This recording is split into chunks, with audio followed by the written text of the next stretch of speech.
All right, all right, all right, all right, all right. Mic check. 139, 139. Yep. She a move. So yeah. Come on, big up yourselves. Grand Risings, family, Grand Risings.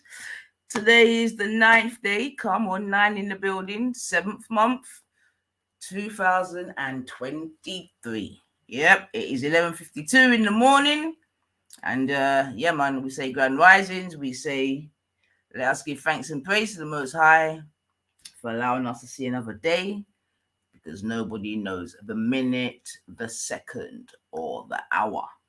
Yeah. So as you always hear me say, these are true words, especially more so, arguably, in this mad time in which we're living in. And yeah, it's definitely a mad time still. We can't get away from that. Yeah. But regardless, we push on, and we push through, man. So yeah, man.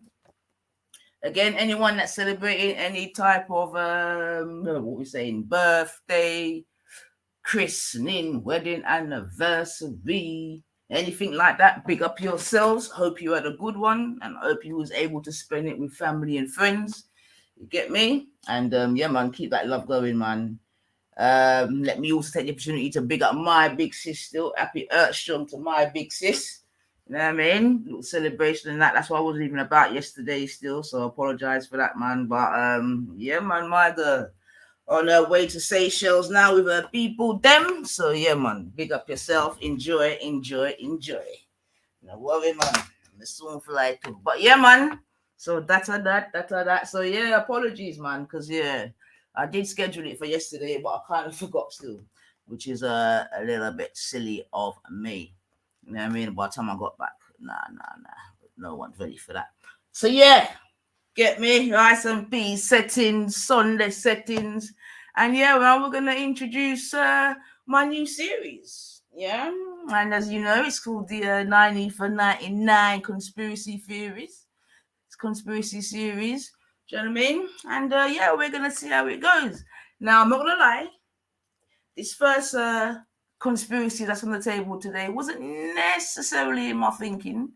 Do you know what I mean? But you know, sometimes things can work organically, as it were. And due to a couple of little conversations that's been had of recent, and do you know what I mean, little scurryings in these YouTube streets on our side, I thought, you know what I mean, we'll have a little look still, we'll have a little look. So yeah, today we're going to introduce, like I said, series one, and it's entitled "Should Women's Rights to Vote Be Removed for Societal Advancement and Cohesion?"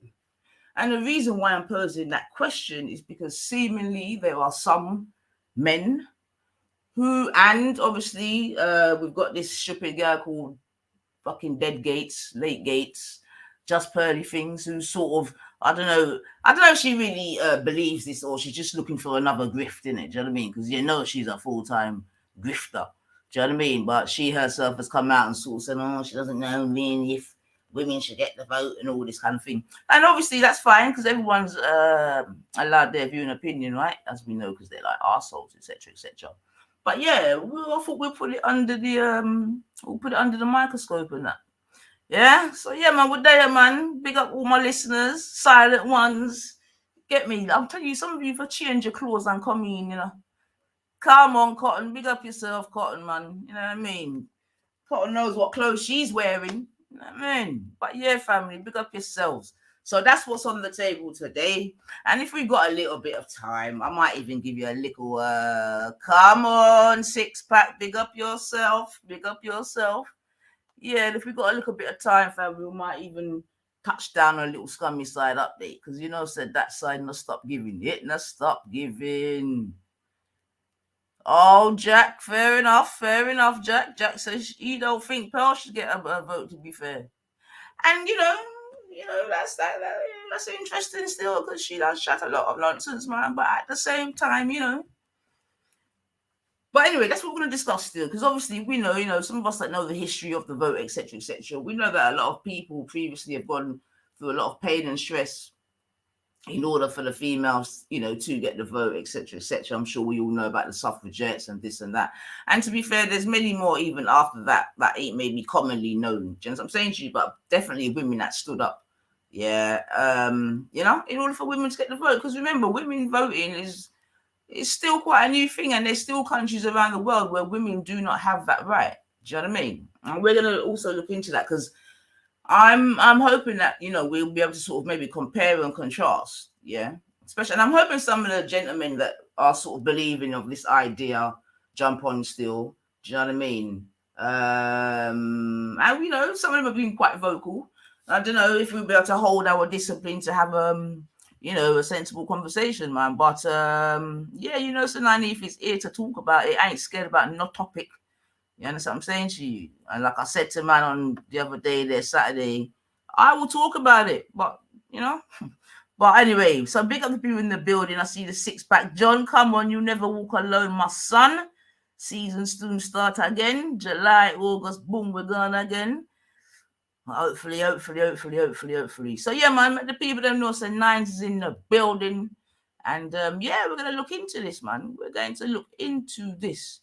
Yeah, so first off, how we do over here. Yeah, make sure we line up the place, make them know where them there, how me be, and you know the rest. So let's get it. I need a flow, baby. Come on.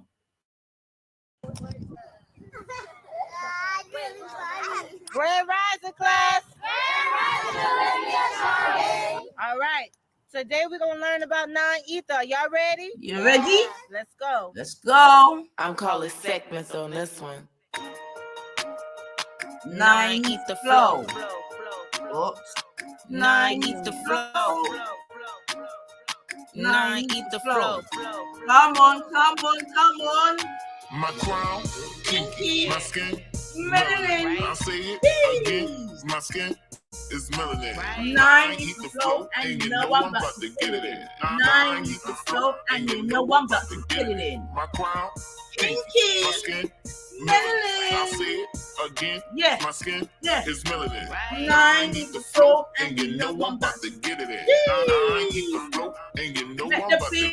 So divine is infinite, the highest number. Right. Supreme mathematics, multiply any number by 9. Add the double digits together and watch it get back. I don't think you overstand, so Jay, won't you bring it back? That 9 is so divine, it's infinite, the highest number. Supreme mathematics, multiply any number by 9. Add the double digits together and watch you get back. Now that you overstand, let me tell you who I am. Let's get it. Hey.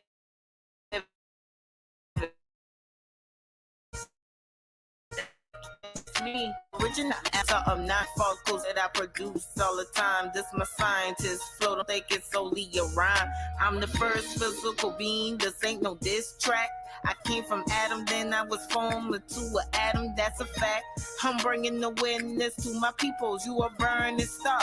I'm serious, B. Watch me ignite your whole being so you can see the truth unfold.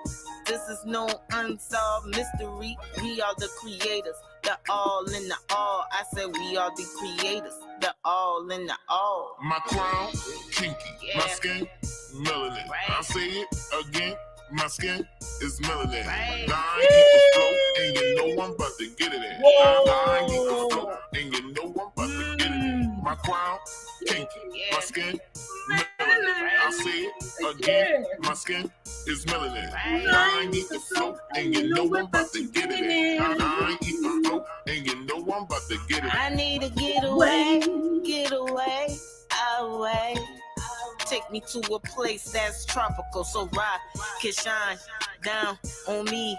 Only he can give me what I need. I need that ultraviolet, vitamin D, that's serotonin. Calm my nerve, you know I'm on it. By the way, Rob, produce me some more melatonin. I'm the 5th element, I'm low in this. I can make Zor go by boom in this. I'm metaphysical and alchemist in this. I ain't cursing on the track, my daughter gonna dance to this. I'm earth, water, air and fire. I'm a walking planet. I'm here to give you what you desire. I got the right knowledge, the right mind. I can't go wrong with this. I got the right knowledge, the right mind. I can't go wrong with this. My crown, kinky. My skin, melanin. Right. I'll say it again. My skin is melanin. Right. Now I eat the flow, and you know I'm about to get it in. Now I eat the flow, and you know I'm about to get it in. My crown, kinky. My skin, melanin. Right. I'll say it again. My skin is melanin. Right. Now I eat the flow, and you know I'm about to get it in. Now I eat the flow, and you know I'm about to get it in.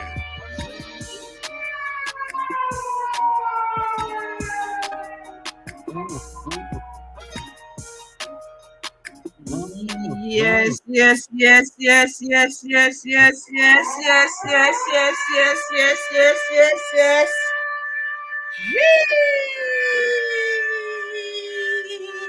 What the do? Come on, come on, come on. 9 Ether 99 in the building. Yeah, man. Yeah, man. Come on, come on, come on, come on, come on. So, all right, then, let's get it. So, let me first go here and show you a little thing. I don't know if some of you have been interacting with my little community page and that, but started trying to use my little community page. Okay, and like I said, because of certain little conversations that were being had, I put up a little poll. So I don't know if you lot can see this on the screen, but I've put on this poll, I said, do you think our community, hold on a second, let me just check something, because I need to make sure that I'm going to have to go on like a proper engineer today, in between my screens, but 1 second, family. Just need to bring this up. Okay. All right. So yeah, hopefully you can see that. So it says, do you think our community could benefit to regressing back to a traditional time where women didn't have the vote, was solely the property of men, including her chastity, and basically barefoot and pregnant? Yeah, and I've put read just purdy things and shifty shiffer. Yeah. So yeah, we got some interaction still. So big up all the people that did vote still. We got 42 votes in.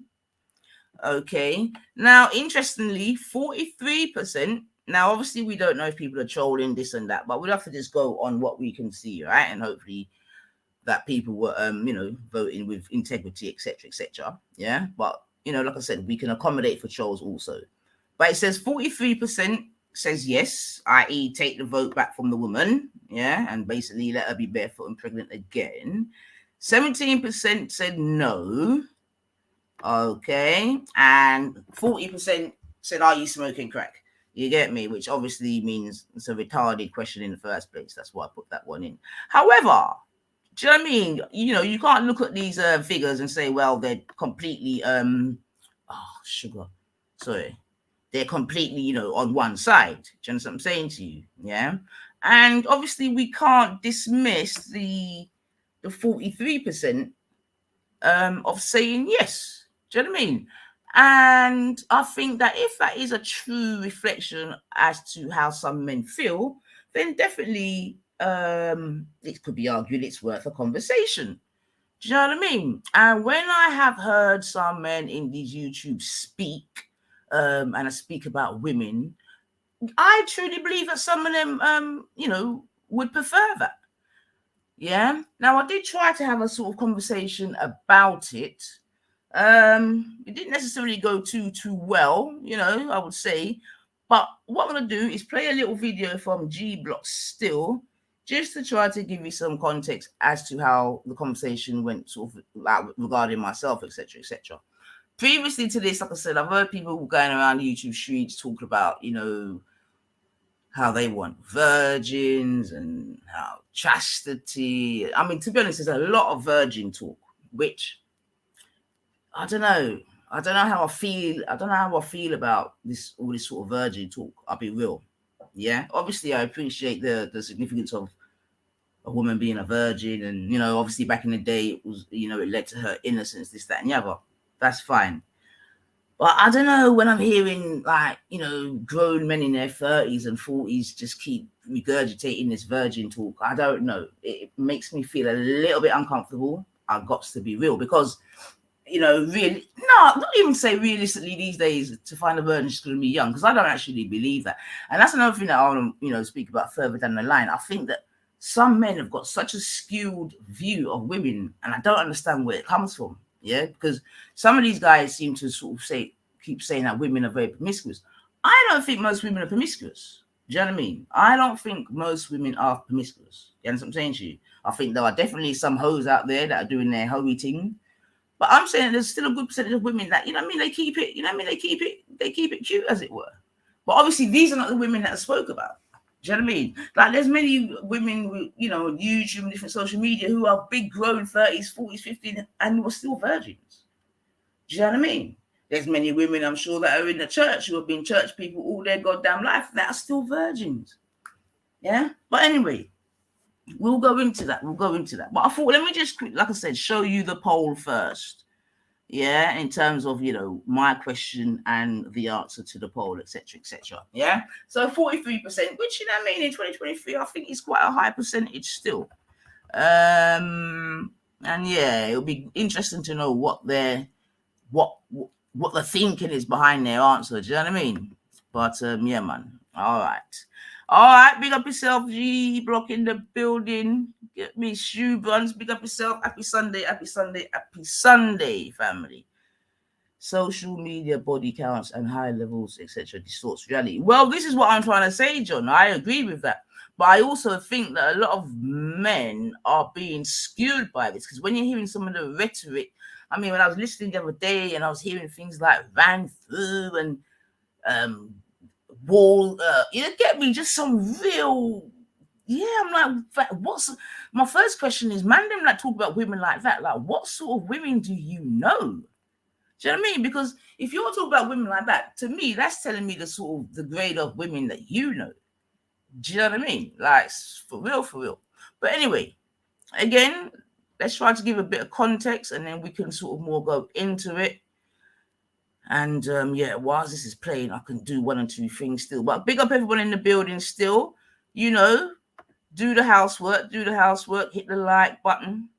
You know what I'm saying to you?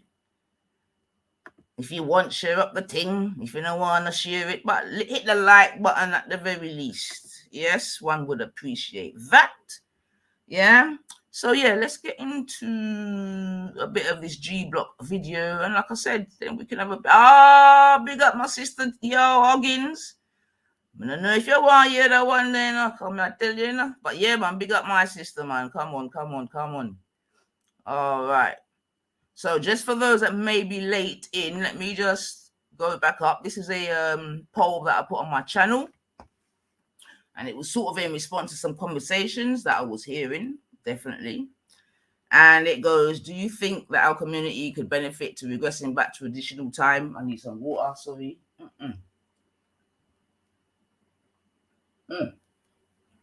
Sorry. To a time where women didn't have the vote, was the sole property of men, including her chastity, and basically barefoot and pregnant. And like I said, I put really just pearly things because of the comment she made about, potentially taking the vote away from. In fact, let me find that one as well, actually, because these characters are out here. I don't know what that. Now remember, this is a girl that comes from money. Yeah, hasn't had to work a day in her life. Do you understand what I'm saying? She probably hasn't had to fight for nothing in her life. Yeah? And you're going to come with your big dumb grifter self and talk about, women didn't even want the vote in the first place. And all of this fucking uneducated, low IQ shit. But, 1 second, family. Right. Copy. Blah, blah, blah, blah, blah. telling you, man, there's just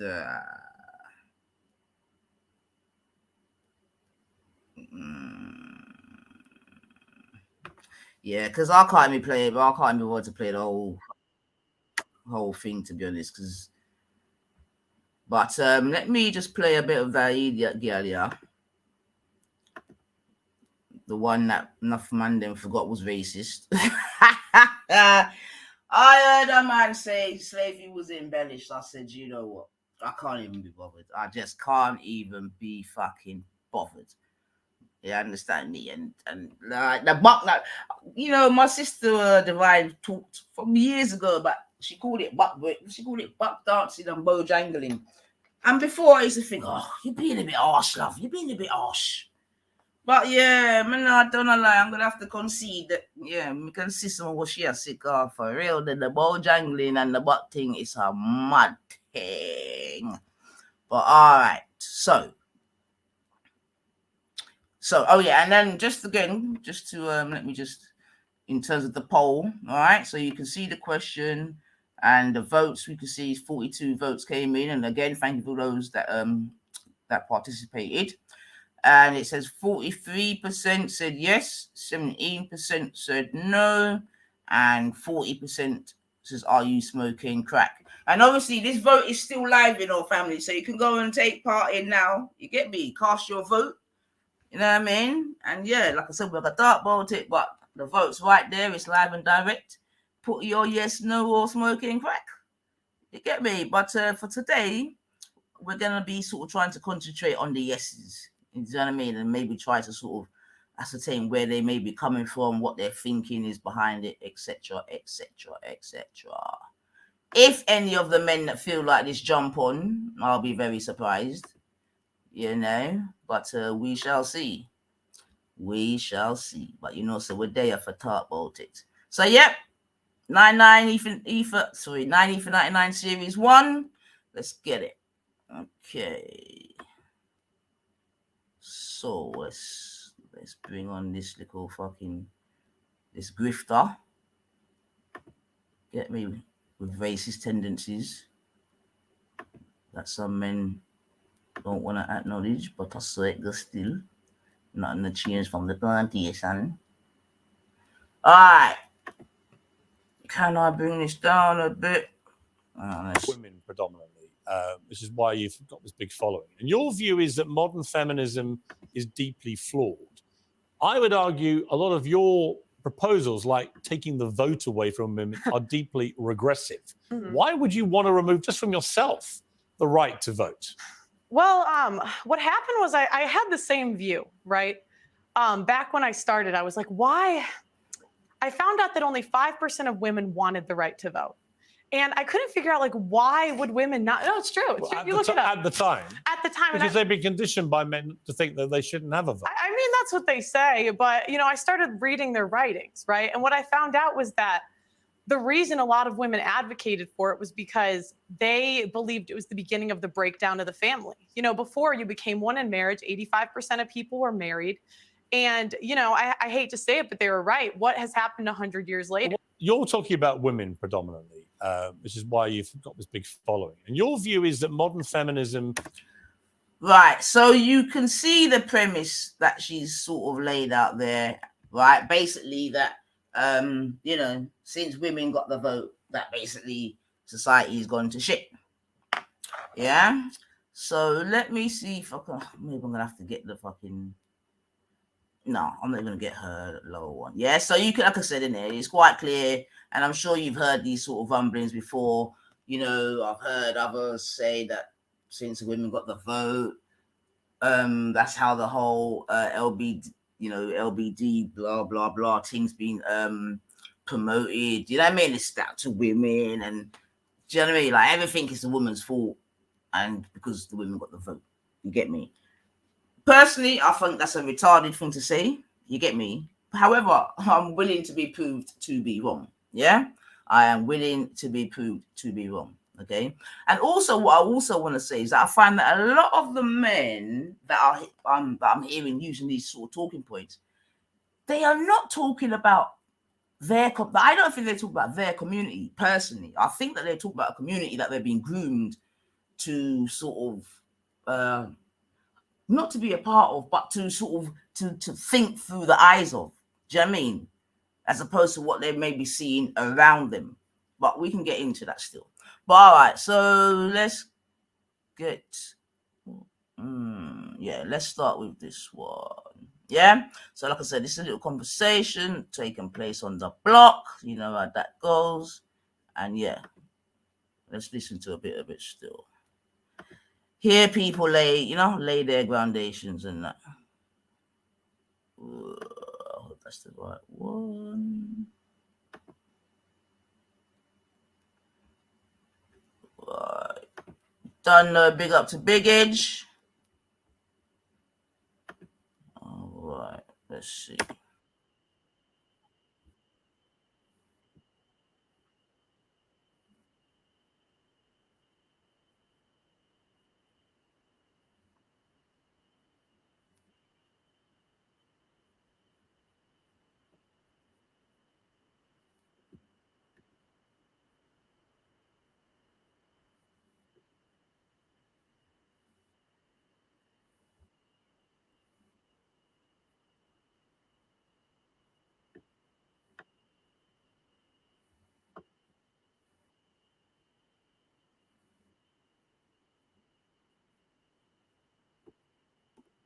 Behave like that. You get.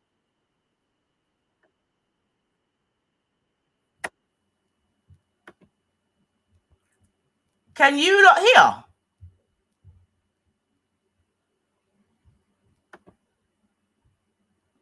Oh, I think I'm. Oh, hold on a second. Nobody now talk. Nobody now talk. To see if you lot can hear. Okay. Okay. Thank you, Janet, my sister. Thank you, my sister. Thank you. Oh, John saying no. That's what I'm saying. All right. And we have to accept you as that. Hell, bro, mother. it's not just them, bro. It's not just them. Like when it comes bro. A kid can't get tattooed till he's 18. Yeah. But he could start transitioning and start doing all kind of stuff. Yeah. That bro, it just doesn't add up. At like 12 or something, 13 or something, even less. You get me? Yeah. Seriously, this is the thing. Yeah. Like you see us adults, we're gonna fade out. We're gonna the righteous ones. Yeah. We're gonna fade out. Not all of us, but we're gonna fade out, bro. And no, we're not, bro. Listen, bro. The man them have to stick together. I'm telling you, wave, bro. The feminists are the youth. The feminists, I've got everyone by the balls, bro. The feminists and the rainbow crew. Bro, these are the youth, that are hitting it hard and saying, yeah, because this is making me feel like an adult. You know what I mean? This is making me feel like I've got choices. This is me. This is shit, that, bruv, like I say, bruv, it's like when brand new music comes in, your mum and dad might go, what's this crap, but bruv, certainly down the line, it's going to be around and around and it's going to be popular. Yeah, well, it could be backstage, very backstage. No, but we have to put a stop to it. Like, we just sound like grumpy. We have to put a stop to it. You see, even like when I was watching this woman the other day, what her name again? Pearly. When I did watch Pearly, whatever it's called the other day, and she did upon Piers Morgan, and she's talking about women shouldn't have a vote. These are some of the reasons why I would slightly agree with Pearly. Because if women didn't have a vote, do you think we would have foolishness like this going on? Let's be honest, brother. What man is voting for man to transition to woman to be able to fool man into? Who gave it? But who gave them the vote? The men gave them. You know what I mean? The opportunity. The men gave the women the power to, you know what I mean, join the workforce, to vote, to do this and to do that. We have to use our vote to vote against all of this nonsense, bro. Especially the man. I disagree. I have to say, dude, there are women out there that are far more rational than a lot of men out there. You get me? So when it comes down to it, I disagree with that. Like.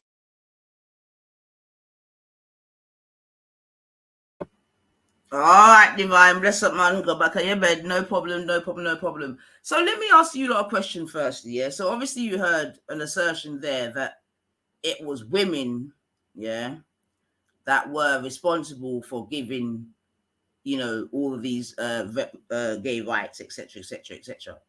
Again, I completely disagree with this. Do you understand what I'm saying to you? Yeah. So what do you lot think? I don't know if you lot can type in the chat if you think yes, women are responsible for the pushing of the agenda. Do you know what I mean? Or not? I'd like to hear still. But whilst you lot are typing, let me just press play.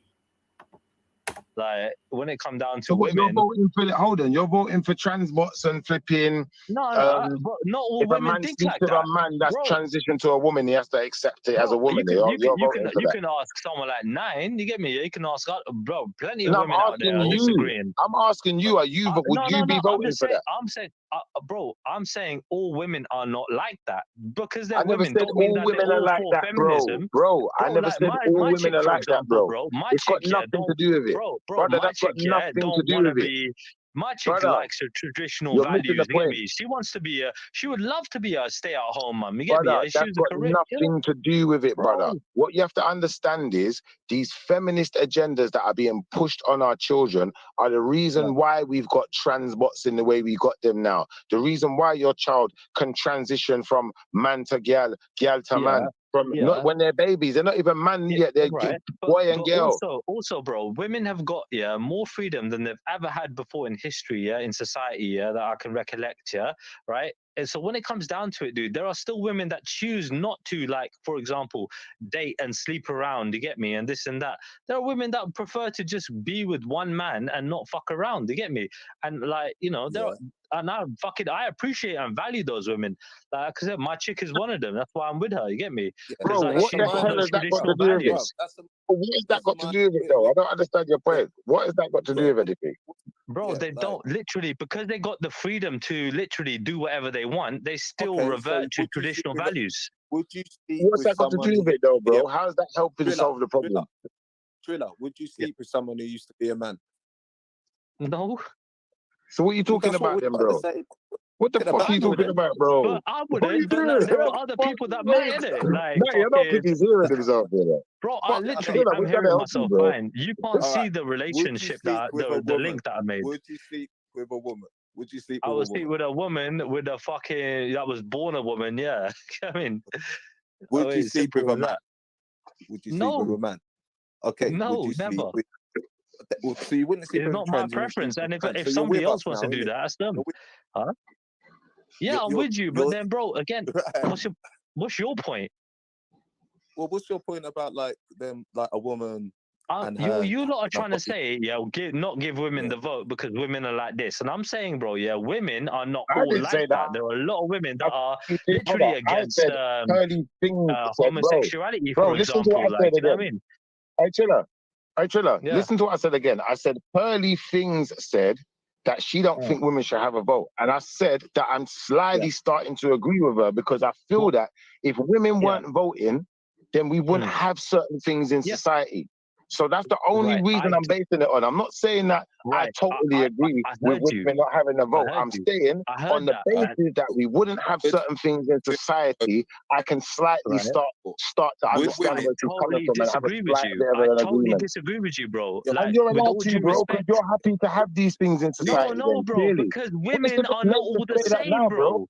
Bro, we're fighting for how many women have you been You're around? either fighting for it, brother, you're either for it or against it. All right. Stop swinging your bollocks now, yeah? Let's try and add a little bit of who's swinging their bollocks? Yeah? Who first started to change the laws in terms of homosexuality becoming legal and all the rest of it? Men or women? Men.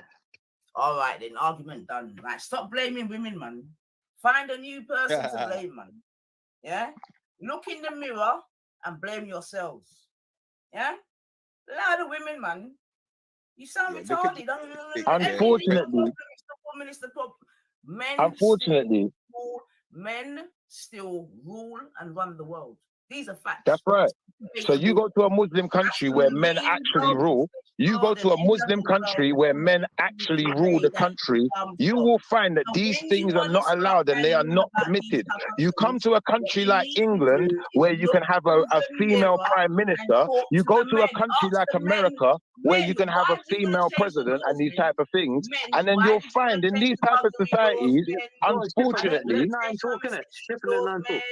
and all these type of things, and then we can have a conversation.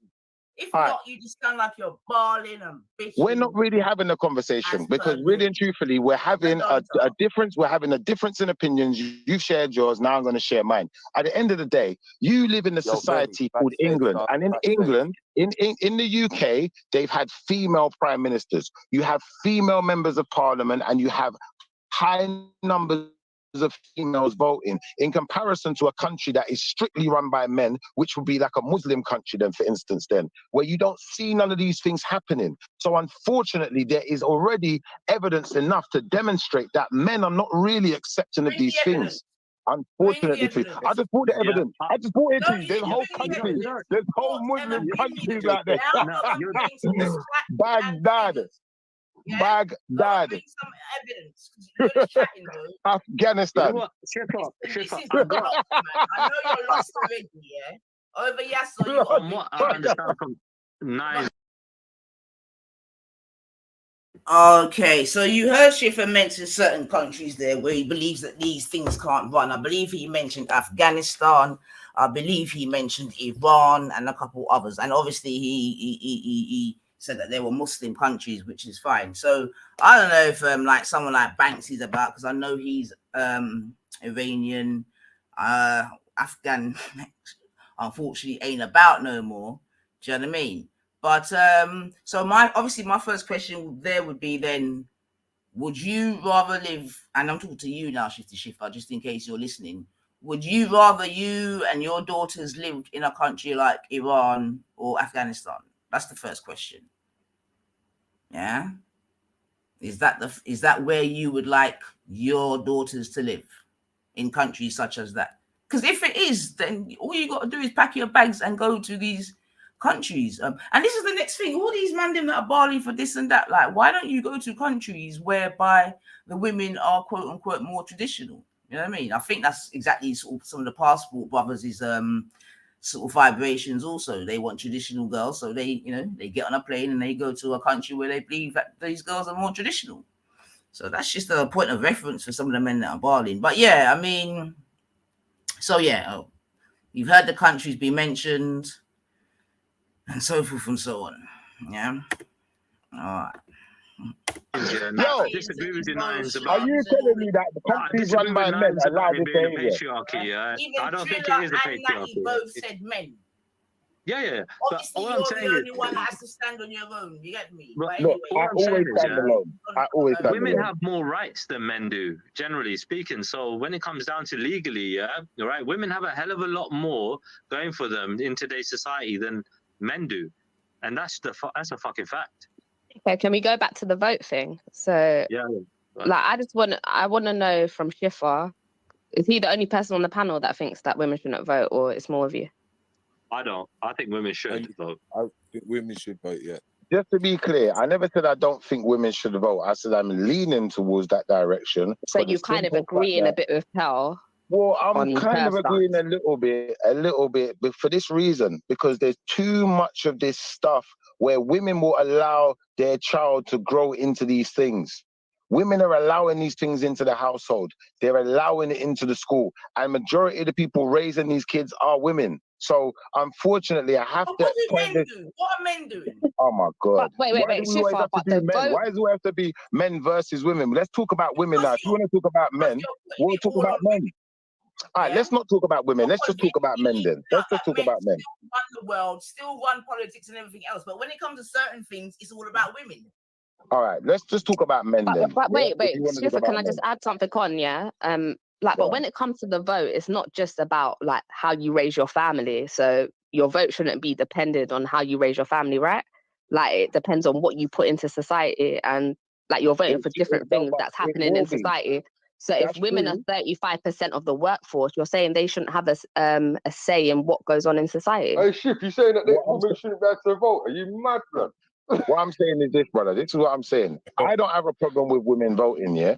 What I have a problem with is the large numbers of females joining these groups, these letter gangs. I have major issues with that. I have major issues with the fact that, you know, amongst the man them, yeah, certain things are not acceptable, and you're just not going to change our view on it. We're not just going to start saying it's cool. But amongst the sisters, them, you lot are friending up with them. Too many of you, not all of you, but too many are friending up with them. And all right, so I've got to stop it there because obviously I can hear a narrative being suggested there and he's actually said the sisters, yeah, are friending up with them, this, that, and the other, yeah. Now again, I mean,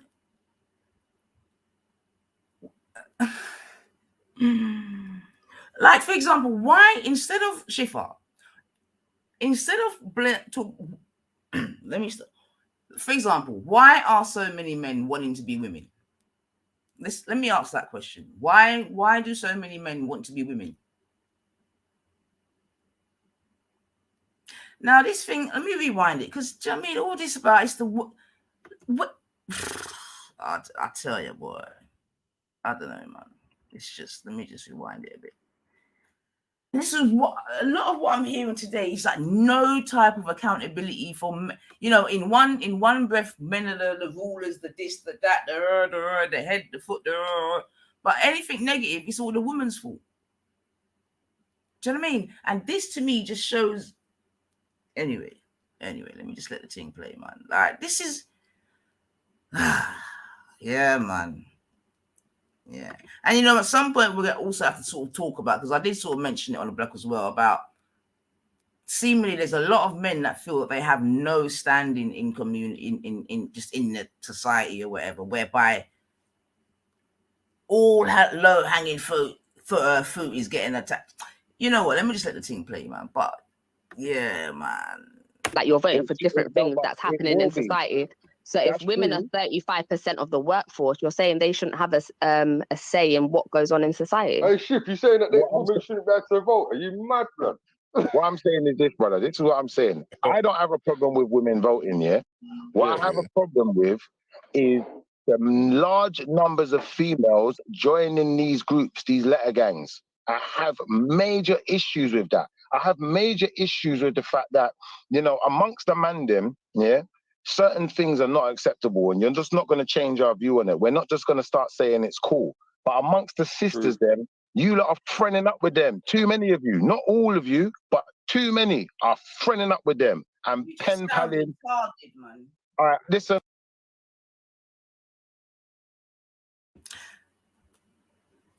Now, personally, I don't actually know any gay people.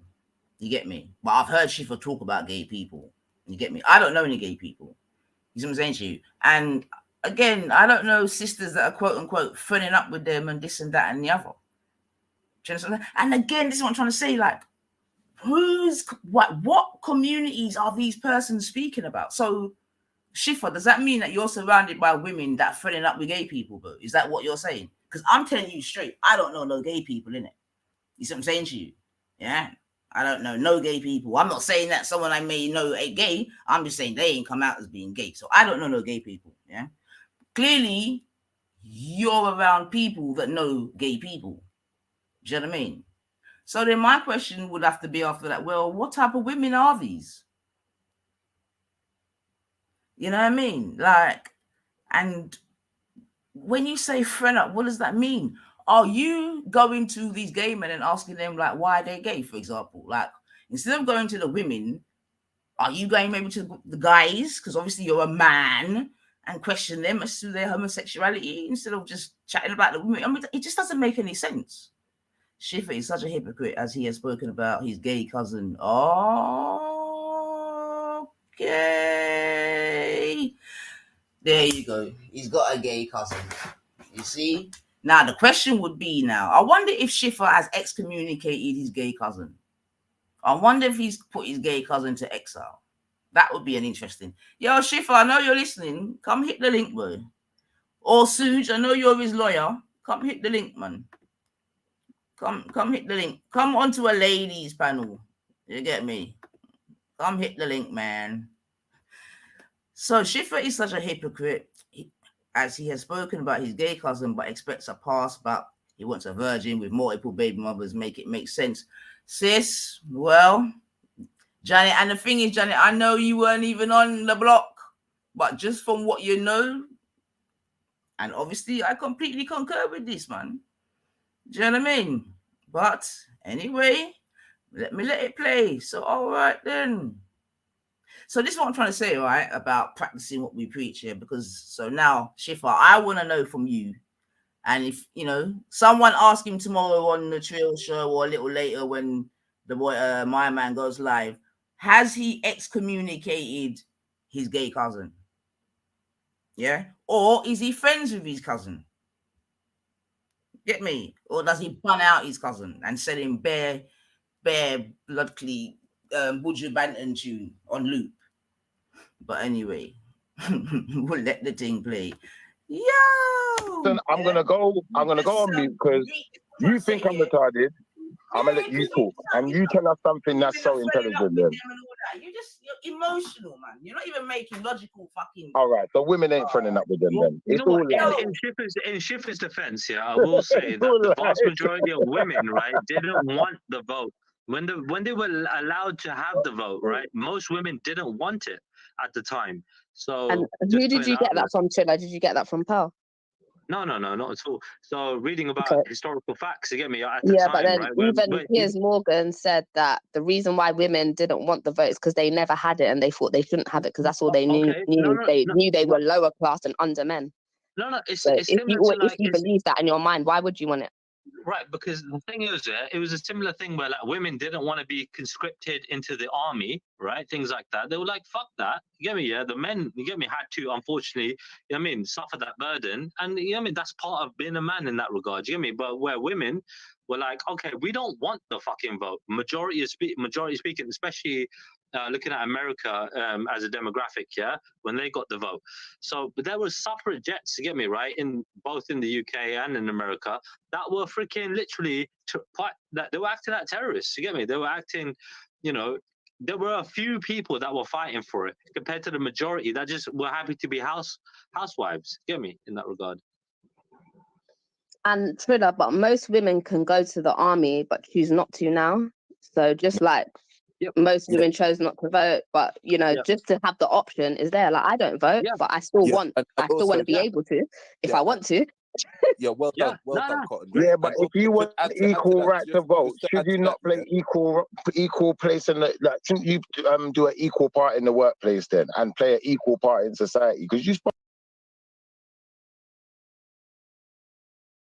All right, Trilla just said a lot there. That obviously, if he was here, we would have to have a conversation about that, about all this. Women didn't want this and women didn't want that. Like, what are we trying to ignore the sort of time and situation in which women were in at the time, and all this fucking didn't want to fight and all this. Just this is what I'm saying. I don't know, man. Everyone's just sounding different, man. Oh boy. Anyway, I mean, in fact, let me just let this play and come back with something. 1 second. It's important to say that these are people's opinions at the moment and not necessarily based on fact. Very important. Cool, isn't it? Just like Paul said. But we do equal parts in society. Like women work as well, don't we? So we're all working. That's equal. No, you don't do. That's not equal. Equal is Just because you choose a different job, that's your option. Like if I wanted to be a woman plumber, I could be. All right. I just choose not to. Watch this. But if all the men chose to be lazy like that and just say, do you know what, we're just going to do what job we want to do, then who would do the jobs that need to get done? But the men do want to do them jobs. That's why they applied. Are you saying they applied knowing that they didn't want to do the job? Look, why did they apply for it? My question. Answer my question. Thank you. They want us to be going in the sewers. Like, 1 second. Sorry. What job can a man do that a woman can't do, Shifa? I never said there's any job that a man can do that a woman can't do. I said there are jobs that men are doing that women don't want to do by the sounds of what Cotton Sock said, not by what I said, by her own admission. By her own admission. Ask her. Let's ask her. Cotton Socks, like what? Good question. Okay, so I wouldn't want to be a dustbin man, but it's the same the same way a man wouldn't want to work in a nursery. Why Go not? to a nursery. How many men work there? How many men work in a nursery? I work in a nursery. There's only one man there. Nurseries are sexist, and a lot of all the rest are women. They want men, but men don't apply. A lot of preschooling jobs, I believe, are quite sexist, and a lot of times they want to employ people like women because it suits your regime. In it, you got kids, you got to pick them up at a certain time. No, they're hungry for men in the childcare sector because children actually listen to the men more than they do to the women. Like, so it's actually when a man applies, they will grab. Yeah, so obviously you can hear it being said that there's sexism in the early years sector, this, that, and the other. And as you can hear, both myself and Cotton Socks trying to say that they're actually begging for males to come into those environments and just teaching environments in general. Yes, definitely it could be argued that previously there were certain vocational jobs that were more dominated by women. And that could be down to that whole, obviously we're coming from a time whereby, you know, men and women had different roles in it, different job roles. Yeah. Yeah. So I can appreciate that, that, you know, in the last 30, 40 years, there's been a massive sort of change in that regards into sort of the sort of industries that women can go into. I can acknowledge that because I'm young enough, both young enough and old enough to say that when I was going to school, like I'm sure I've said before, one of my options was typing. Do you know what I mean? Yeah, typing. Yeah, so I'm just trying to show that, and that was obviously very stereotypical, whereas the boys would have done like woodwork or something like that. Do you know what I mean? And like I said, girls would be like woodwork or home economics. Yeah. And that's in my lifetime. Again, like I'm talking about when I was at secondary school, etc., etc. So I do appreciate that we are definitely coming from a time whereby there were gender roles and gender jobs. Yeah, I can definitely sort of attest to that. But obviously times have been changing, right? Okay, so just like now, you can get more sort of males in the sort of nursing profession, not just as doctors. Obviously, previously men would be doctors and women would be nurses, etc., etc. Yeah. But again, there's been change. You have now have more female doctors, and you have more male nurses. Do you know what I mean? So again, there are many jobs whereby now in 2023, there's definitely been what would you call it? Sort of like intersection. Oh, I don't know what the right word would be, but I'm just saying, innit? Different people. You know, even something like the army as well. You know what I mean? They've changed some. Now, people may or may not agree with this. You see what I'm saying to you? And again, that's a whole different argument or conversation which we can be having. But we have to acknowledge that times when things have changed. Yeah. So that's the first bit. This thing about the nursery, all that being sexist, I don't know about all of that, Virginia. I don't know about that because, like I said, I know they're barling out for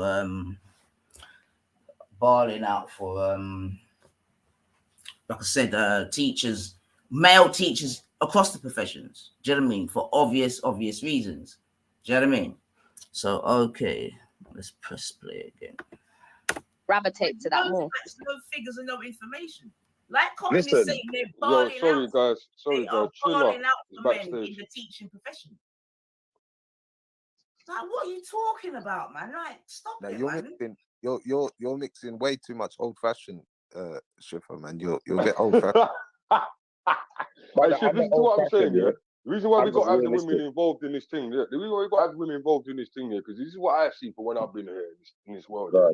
There's bitch-ass niggas and there's real dudes, yeah. And now there's hoes and there's real chicks, bro. So there have to be. You can't leave all that in these guys' hands, bro. These guys are not even. Some How of do these you guys are not separate the even two? flipping. You Yeah, understand? big up yourself, P. Talk to him, man. How do you separate the two, though? How do you? Now, Cause I'd you like know to this know shit. that. You've been about with me. You know these guys are not typical guys out here. Cause it's matter with you, about bro. yourself. You know what's No, bad. but I'm talking about how are you going to separate the wheat from the chaff? Because I agree with what you said, and I believe there are sisters out there who are on the level. I know and, some real chicks out here. Cause they're real. You know, they're highly educated. You know, they're highly what's the word? Highly skilled and more than able of doing most and anything that a man can do. So I'm saying, like, to that regard, I don't understand why the dynamics are the way they are. Then it don't make no sense, and I don't understand. Yo, P, you know when your mind's right, money's right, everything's good, yeah, and you're good with yourself, right, and you're going out there and you're looking for companionship, then if like yourself, innit, you're good, innit, and you know what you want, innit. Yeah, man. So you're gonna attract that, at least. Right. I mean, at least in your settings, if you eat with your mouth closed and you go and wash your hands afterwards, and you're sitting there and she's not washing her hands, that's alarm bells ringing or something, isn't it? Yeah, that's mad. Like, let me ask a serious question though. Question that So what I'm basically trying to say, yeah, if you're looking for that, Shiffer, like not the hose, then you need to not be hoeing yourself. You need to be like, brother, we're going somewhere different now. Man, you're putting all the girls in the same bag, bro. All girls no, I'm not putting them all in the same bag, brother. This is what I'm trying to do. I'm trying to look at this logistically fair. That's what I'm trying to be. I'm trying to be logistically fair. Now I'm saying, if we know that men do every single type of job there is, every type of horrible job, the hardest job, the most heavy endurance job, whatever it is, we do all of it. Yeah, and we know that if we look at, for instance, men's sport and women's sports, we know the women can't really compete with the men. I don't think anyone can really disagree with that. What's your point, though? Now, my point is this. My point is this, bro. My point is this. Once I put all of those logistics into play, I have to say, okay, when we're casting a vote, this vote's gonna affect all people from all different walks of life and all different sectors. Would you agree? Yeah. So if you don't know people, well, to be honest with you, I don't agree because I'm playing along with you because all votes are that's all they do that, bro. Anyway, to be honest, you know better than this shit, man. You know all that voting shit's all set up anyway. But let's just talk like it's not. Yeah, go on, carry on, bro. I'm just saying, when a vote is casted and a new government comes in, it's going to affect all different people from all different walks of life, all different types of business and all different sectors. People are going to get taxed different, whatever's going to happen for this new government. Yeah. So I'm saying it makes more sense to have people voting that understand all the different sectors. And if women ain't working in all of those sectors because they don't like some of them, then they're not going to be rounded really in certain sectors and certain areas. That's the argument. So, Shiffer, what about men that don't want to work in them sectors either? Right. So, say a man that doesn't want to work for the bin man, he doesn't want to do them hard labouring jobs. He just wants to have an easy job. Does he get his vote taken away as well because he's not doing them jobs? Do disabled men get their vote taken away as well? What about the unemployed? That's where I was going, because you see what we're gonna have to go deeper than this. Like, do you know what I'm saying? There's lots of slap men out there as well. For me, it's like this. I don't believe men have such a choice unless you're just going to go down the unemployed route. Because men, when you're a man, you have to work if you want to have anything in this life. Nothing ain't coming to you for free. I'm telling you, no one ain't just going to pay. We know that, Shiffer, but that's not the real reality of it, though, is it? Apply to the black community, Shiffer. If you apply your theory, how would the black communities fare? I'm not interested in black or white to white. And the women, hold on, because this is what you're saying in it. So cool. All the men have got the power, and the women have got none. How do we fare in our community? How do you fare? You're protected. No one else is Shiffer, because I know you're all over the place. I'm answering. Where I come from. How do we fare? You're protected. All the fucking power. You're protected. You're protected, isn't it? So what? You're protected. Dude, you're a man that comes online and says that your girl can call you illegal. What do you mean fucking protected? Who the fuck are you talking to, bro? So really and truthfully, you took a hypothetical conversation and made it reality. So it shows your level. Anyway, if we're talking at the same time, I'm just gonna let you chat. Go on, chat. Just chat. More conversation, guys. Come on, man. I'll take that one back. That's a bit of a dig. But you know what? How would we fare? Talk to me. All right, how you would fare is you.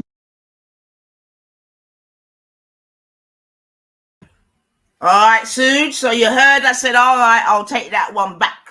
You get me? And PM was there and we say, all right, we'll get back to the conversation. Yeah. So I took that back. Yeah. All right. to stop the balling. You would be protected. Is that what's currently happening? No, with the because rights we protected? no, you can't be protected. How can you? One second. Let me answer your question. Go on, now, bro. How do I protect someone who is just as powerful as me? So, but like, it comes to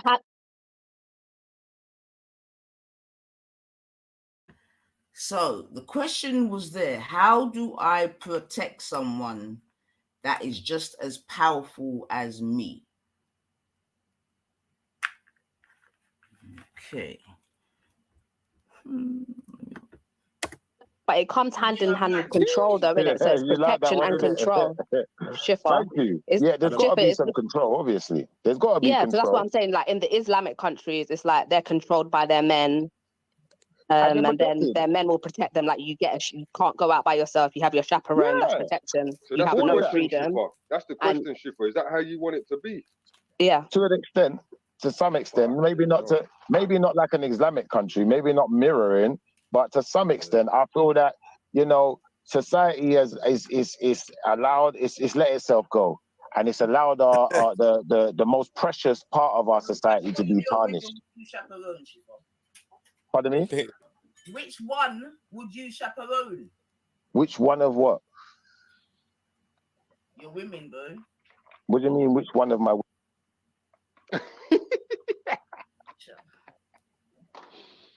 Which one? I've only got one. Trying to stitch man up, fam. Are you talking about the cousins, the sisters, aunties? Like, break it down. I don't know who she's talking about, because obviously, you know, if you're talking like mums, like mom's supposed to have her husband, innit? I ain't got to worry about mom. I ain't got to worry about my sisters. They're supposed to have their husband. That's why women are supposed to get married. They're not supposed to just leave the house and run around willy-nilly in society. Any of your baby mothers, Shifa? Because they wasn't worthy. So that you're just talking nonsense, man. You're just talking for the sake of talking, bro. Nah. Talking shit, man. Nah. I think we should keep the conversation serious, though. No, I'm taking it serious. I am taking it serious, but Nanifa has to be able to talk calmly as well. So I'm gonna say this, yeah, sis. This is how it goes, realistically in life. Yeah, women have a choice. You didn't have to get pregnant before you was married. Now, if you chose to bust open your leg and get pregnant before you was married, you had a responsibility as a woman. Fair enough, you can say, I got a responsibility as a man, and guess what? I pay for mine, I look after mine, I'm there for mine. So I'm covering my responsibility, but I never, listen, if I've never, one second, brother.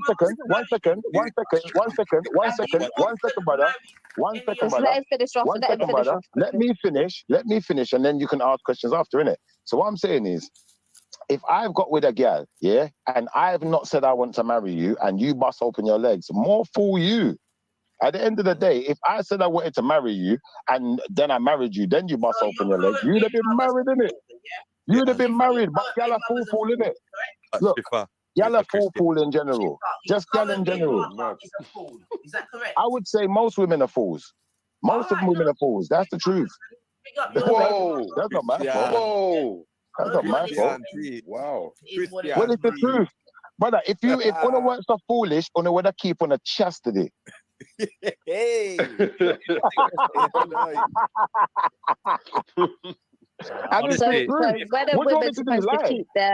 are women supposed to keep their chastity until what age?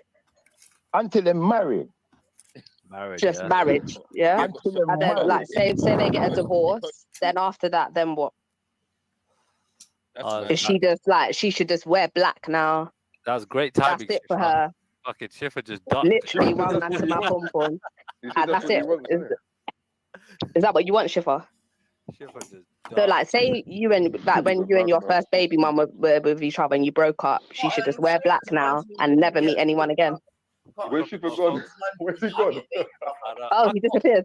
I can't blame like women if they want to like have a relationship outside of marriage. I don't see a problem with that. Do you know what I mean? Marriage ain't for everybody. Trilla, you are make them worse tonight. You way I make them worse. All right, so to the ladies in the chat, yeah?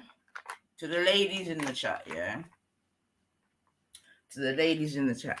Do you think that if the girls of today, right, if the girls of today, you know, try to hold their quote unquote chastity for longer, yeah, do you think that that would create a increase in the marriage rate? So, i.e., if we went back to a time whereby a man couldn't have sex until he was married, yeah.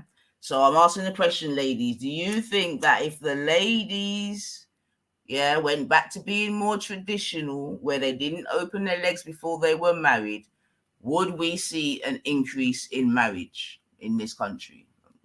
That's a question I'm asking still.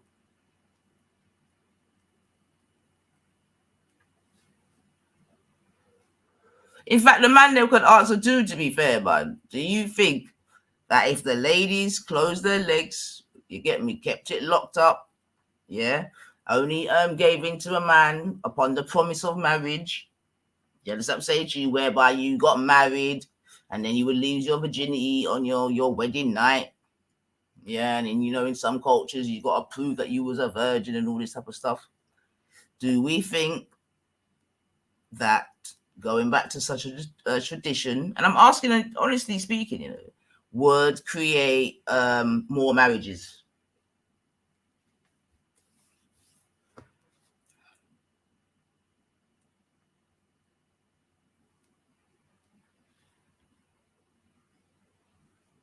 Yes, but with a caveat, there would be many unhappy marriages. All right, thank you for your answer, Violet. Violet has said yes, but with a caveat that there would be many unhappy marriages. Okay. Thanks for that. I would love to know why you think the marriages would be unhappy still, Violet. But yeah. But what? So what? No one else don't want to answer this question in the chat then? No. Only if women were heavily shunned and men were forced to marry the girl whose virginity were took. Okay, well done, Cotton. Thank you for that. Cotton has said only if women were heavily shunned, so that goes back to my brethren's all else policy, and men were forced to marry the girl whose virginity they took. All right, I love that, respect that. Yep, all else policy. But he's gone. I think women. Oh my god. But it's a fair, okay, no, but feel though. But he's put. I think women would get raped more if women didn't give it up. When women waited, there was still rapist men. That is very, very, very true, Betty. And I think, to be fair, you raise a very good point there. And again, a little bit later, when we maybe start going into comparing and contrasting this country to other countries where it is not as traditional, where the women are still definitely in the background, we can bring some of them statistics up, Betty. So thank you for that. Janet has said that's a hard one because men want to sleep with multiple women even when they get married. Okay, no problem. Thank you for that, Janet. Janet said it's a hard one still. Marriage would increase, but not sure if it would be a happy marriage. So Betty is in agreement with Violet in that regard. Okay, and what's my boy calm? Please put calm down, Janet. Not all. I'd say that's a minority. Okay. Violet saying she agrees with all the ladies. I hear that, Violet, because they all have fair points. All right, I see Gaines come up in his normal clothes. Big up yourself, Gain. The question is, Gain, actually, I don't know if you heard it, but I'll repeat it for you. I'm asking Gain, yeah, if what was the question? Gain, I'm asking if more women waited, kept their virginity and their chastity, and only married men only lost their virginity, upon their wedding night, you know, as in, you know, keep to the traditions of old, would there be more marriages in England? That's my question still. Yeah, that's my question still. But all right, big up. Thank you for those that answered. Secret man, them what answer? You're thinking about it.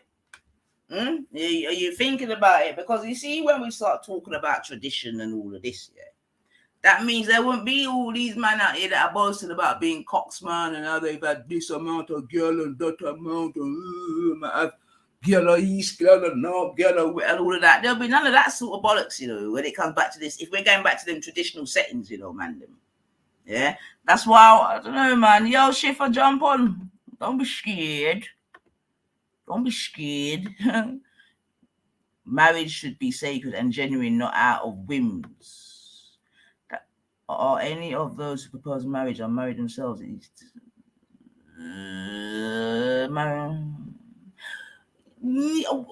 not married. Right?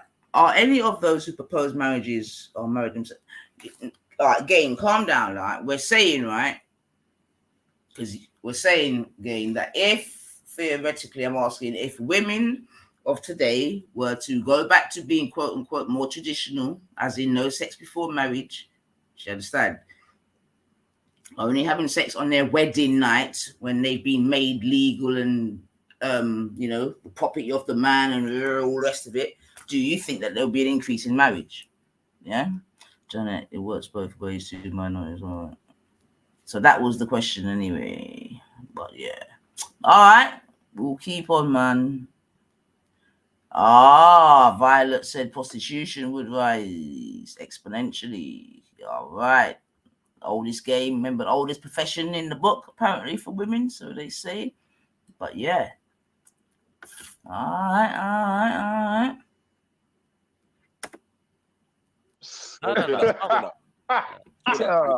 Would you want a woman to propose to you, Trina? In front of your family? Would you want her to get down on one knee and propose to you? Propose to me, bro? I don't want to propose. Bro, like if she proposed to me, I'll still say no. I'm like, I ain't getting married to you. Like, If a woman said to me, yeah, I will be with you, I will stay with you, but we ain't getting married. But if a woman ever said to you, Trilla, yeah, I'm not having no sex until I'm married, you would have so much more respect for that situation. But then you go and sleep with other women until you're ready to marry her. Yeah. And in society, there's going to be other women that are showing up Let me answer cotton sock quickly. Stop cotton sock. So what? At least her leg never bust So open what? until she was But married. how does the woman feel now, knowing that until this guy decides to marry me, he's going to be sleeping with other women? Listen, I feel business. I feel Nah, that doesn't sound nice either. You have to learn how to listen. You have to learn how to control your feelings and know why you're controlling them and know what you get out of the deal. So if you don't bust open your leg and you know this man's gonna be out there like every other man doing this thing, practicing on dirty gal, and then bam, one day, you know what? He's gonna marry you and he's gonna devote his life to you because this one was special, innit? This one's special over here. So you're saying that women, like you guys literally always say that women are emotional, but like naturally emotional, but you're telling us to lock our natural emotions off. More emotional. Do you know, like if a woman does that, she'll end up being like a man? Like, I don't think that's a good idea. I don't think that's a good idea. They are like men now. A man is naturally polygamous. A woman is not naturally And I guess polygamous. that's how Schiffer wants it to be. Listen, a man is naturally polygamous. Think about it. More like men now than ever before. That's true. No, by nature, I'm saying. What's the big deal? Hold on. What's the big deal or the benefit or the advantage or whatever you want to call it? Yeah, of a woman being a virgin when you meet her. It's the same big deal as buying a new car. That new car smell. It's not that, bro. No. But it's bigger than that. It's bigger than that. It's the spiritual link. You know Yeah, when you have it is sex that with as well. someone, man, you're letting in a lot of things, man. It's like also It's the thing the about spiritual link. Is that what we're saying? it's not just the spiritual. Like it's the thing about No, when it comes down to It's about purity and innocence. You sound like you've actually got a little bit of emotional intelligence, yeah. So you need one wicked, one good. Let the woman speak now. That's what you're basically saying, though. Like, if it's that special, let her speak, Natty, man. Come on, man. Sorry, Nine. Nine, you want to carry on? Sorry, Nine. So a lady, you know, she keeps her chastity and all the rest of it until she meets this right person, yeah, quote unquote. I didn't say right person. I just said she meets a guy that she wants to marry. Okay, that she wants to marry. So yeah, she meets someone who's married. She feels married. Let's talk about this marriage thing. Yeah, who decides when someone wants to get married? The male or the female? Men. I would say the men make the ultimate decision. No. Let me finish. The men make the men make the ultimate decision, but a woman can still decide who she wants to marry, whether it's reciprocated or not. She's gonna have to wait and see, and that's the whole point in not busting open your legs. Man proposes 9 times out of 10. The man proposes, bro. The man is pushing for the marriage. That's not true. And that's that's how it should be. The man should do it. The woman is pushing for the marriage, but the man ultimately decides, if he wants to marry the woman. Yeah, that's how I'd see it. Yeah. The woman's the one pushing for the marriage, not the man. And the woman has to behave in a certain way for a man to want to marry her. You know? Okay, nice point, Gain. Nice point. And would you say that in these countries where this is still practiced, that they still practice the traditions of like dowry and that kind of thing? Yeah, where it's actually a contract between the families and blah blah blah. Yeah, because I've got no problem with that. But I'm just saying, in this statement here, would you say that there's still like dowries and blah blah blah being had in the West? People cost versions of being a virgin. In the East, it's the other way around. Yeah, that's fair enough. I get that. But yeah, if you could answer that other question though about the dowry thing, Gain, that would be very appreciative. I know it's lots of black men on these panels talk about what women had to do to get married, but they never married any of these baby mothers. I think they're being emotionally manipulative. Thank you for your point, 0161. Thank you for your point. I noticed lots of black men on these panels talk about what women had to do to get married, what women have to do to get married, but they never married any of their baby mothers. I think they're being emotional manipulative. Okay, and he said he's only seen dowry from Asians and Muslims, to be honest. All right, fair enough. Well, I know that still exists in Africa also, do you know what I mean? Even if it's like African Muslims as well, but not just Muslims, to be fair. But all right, thank you for that, Gain. Shifa and other black men will never get married and don't intend to.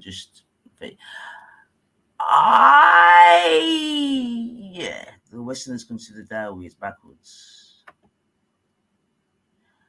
I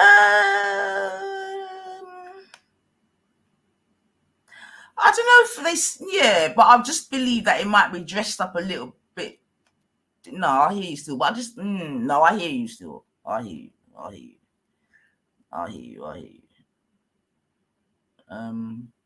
But just on the point of, even as a female, what I certainly will say, and these are things that I've said on my lives before, right? So the man them are talking about having a virgin, it's a spiritual thing, this, that, and the other. I think that's bollocks, personally. Do you know what I mean?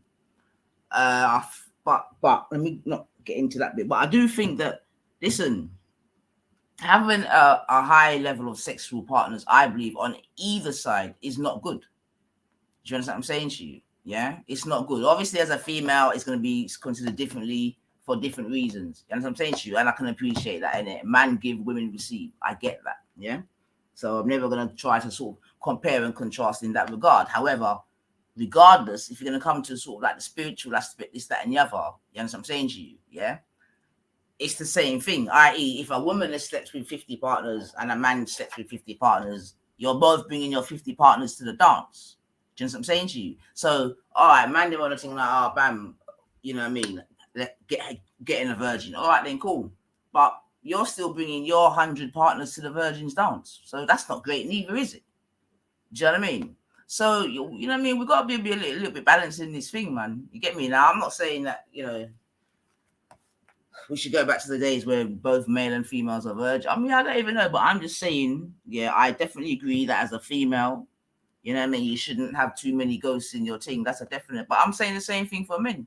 Do you know what I mean? Because remember, when two people come together, they are bringing all their sexual energies together. Like everyone's coming to the dance, man. Everyone is coming to that dance. You see what I'm saying to you? So I hear the man there, but the thing is, your thing, you're not clean, innit? So all you're trying to do is cleanse yourself off on a virgin. Man. Do you know what I mean? Man. So that's what I'm saying in that regard. Yes, I definitely agree. A woman, you get me? It's definitely not a good idea to be a hoe out here. You understand what I'm saying to you? Yeah? 100%. Yeah?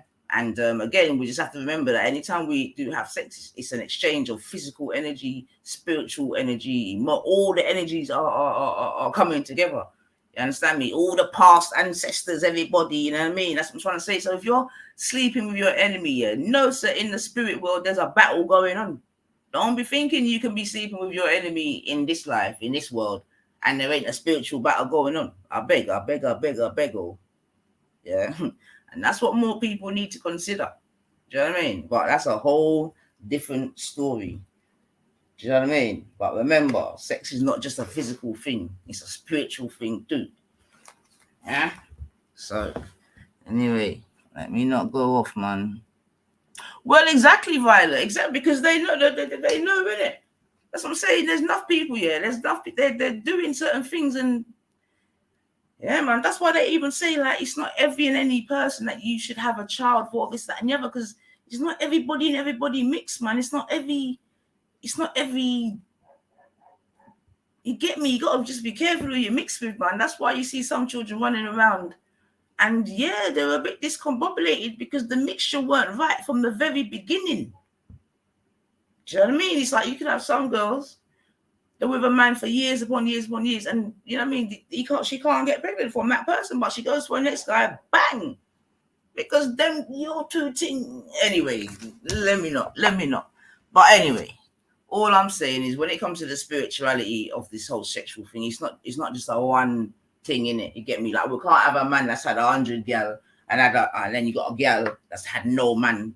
That ain't spiritual. That ain't spiritual. If anything, all you're gonna do is just drain off her innocence. Do you know what I mean? Or try to make your thing better. But anyway, let's keep it moving, man. And also as well, you know what I mean, man, people got to be very, very sort of careful because you know there's good in wanting this purity, but there's also bad in like there's evil people doing evil things with purity. You understand what I'm saying to you? But that's a different story again, man. Oh God. Oh Betty. Betty said that's true. 9. Many men firing blanks or have wonky penis diverted. All of us face pressure in the West to lose virginity ASAP, especially going up in the late 80s and 90s. I'm sure it is still the same nowadays. Well, I get that. And that's what I'm saying. And thank you for that. Because that's what I'm trying to say, man. This sort of arena that we are in now is still quite a new arena, you know, in terms of this sort of whole sexual revolution and everyone, yeah. But I still believe, you know what I mean? Because I've heard a lot of man them come on saying that most women are promiscuous. I disagree with that. I think most women are still just normal. Like the thing is, there's loads of virgins out here. There's even male virgins. But because obviously they can't admit amongst the man them because you know what I mean? So this is what I'm trying to say. It's a lot of, it's just all discombobulated, man. But anyway, let's press play, man. You're the wicked man, for the sex, yeah, and the woman decides whether to sleep with him or not. Sorry, Natty. Yeah, your target should be that you want to marry this woman to have to then be able to have sex with her and then have a happy life. Why? You know what's funny about that? Well, have sex and the women. All right, so did you hear that? You heard Natty said that this should be your aim, to want to marry the girl that you want to have sex with. Shiffer's thing is why. And this is what I'm trying to say. It's either just all bullshit or all bullshit. Because you're saying that you want a traditional gal. Women should be traditionalists. But you don't want to marry the women that you sleep with. And this is what I'm saying. It's just chattings. And this is why I keep saying that some men just sound retarded in 2023. And I don't know if it's for entertainment because they're performing skills or what, but, huh? You're banging on about traditionalism, this, that, and the other, chastity, this, that, and the other, but you don't want to marry the gal. Or you're asking the question why. It makes no sense to me. You're the wicked one. No, if you're going by that narrative, then you got to check yourself because you're the of course I'm a wicked man. Who told you I wasn't a wicked man? Brother, who told you I wasn't a wicked man? Because if you just found that out now, brother, I am a wicked man, yes, you're mad. Brother, let me show you something, yeah? You see, if brother, sometimes, listen, Come on, guys, man. I learned life this way. Sometimes you have to play fool to catch smart. So at the end of the day, look, let me show you something, brother. Yeah? If I meet a girl, yeah, I'm going to test every situation with this girl, especially if she's going to bust open her leg. Carl, listen, you're not going to fool me and dupe me into a relationship with one idiot. It's not going to happen. I know you're a player, bro. I know you're a player. Come on, bro. Yeah? I know you're a player, bro. Trust me, yeah. But, Shifra, do you not think women think that as well about men? Like, exactly. If you're gonna bust it open, yeah. well, bust it out or something. I don't know. Yeah. What? But we can't bust nothing open. But that's how they really bought it. Because saying bust it open sounds weird for a man, but yeah. Yeah. You can't bust nothing as a man. I feel like men should have self-respect as well. Like, isn't your sperm like special? Isn't like we know that sex is like a spiritual thing, spiritual connections. You know what I'm saying? That person's like marked you like for the rest of your life, in my opinion. Do you want to know my honest opinion, too? Do you want to know my honest opinion or Trilla's? Because Trilla sound like he's raring to go, so I'll let you decide. What? No, go on, Schiffer. Carry on. No, Schiffer, go first. Yeah. All right. So what I'm saying is this year, I honestly believe a man and a woman are two different creatures. They're of the same species, but two different types of creature in the sense of a woman, yeah, potentially is going to become pregnant by one man. Whereas a man, at the same time as he's got one woman pregnant, could get 50 more pregnant at the same time if he really wanted to. So as far as men running around and trying to sleep with women and, pushing the boundaries and pushing the limits of relationships, I see that no different to women doing it. I just see it as more of a detriment when a woman now is going to let a man into her life in a certain way and not get official documents to certify her position in his life. I don't understand the problem. If a woman decides to sleep with a man that she really likes, yeah, finds really attractive, yeah, and she knows he's a player, whatever, yeah, and she gets impregnated by him, I don't see the problem. Like, she knew, and that's what she wants, that's what she feels. Yeah. She's dealing with now she's got to deal with the baby. The man might not be in the picture, you know what I mean, as much, yeah, like, like as in like having a being a husband and that, yeah. But like, honestly, she knew, you get me, the consequences. So I'm assuming you've got kids then, obviously. But all I'm saying is, bro, not every you can aim to have a family with one person and everything, and you can still split up. But obviously, you're talking from experience. That's why I would make the assumption. There's people that have been together 10, 20 years, 30 years and still broke up, man. Yeah. Bro, I've seen women mostly do it because they get bored. Mostly. Yeah, they're bored of their previous relationships. They never fucked around when they were younger, so now they're making up for lost time. I see bare women doing that in their 30s and the 40s, bro. Like, mad. I mean, okay. I don't understand the point, though. What's the point? The point is, fuck it. I forget my own points, bro. But anyway, I made my point by talking. Carry on. I'll remember my point in a second. I'm confused, though. I don't know why you said that. Look, at the end of the day, look, we have. Bless up 0161. You all right? Hi, son, sister. Come on. Can I just say something that you just said? You said something like, you asked it. I don't know. Someone asked Schiffer a question whether or not, it was what do you call it? Natty said you should only sleep with the women that you want to be the mother of your children. Yeah, and then Schiffer said no, or the women that you want to marry. I think is that what? Yeah, Natty said that you should be trying the woman that you're trying to sleep with. You should be doing it with the intention of marrying her. And yes. Schiffer said why. Okay, so that's why I'm saying. That's why I said in the comments, Naifa, that men like Schiffer and his cohorts, they're only ever going to be baby fathers. They have no intention of marrying you.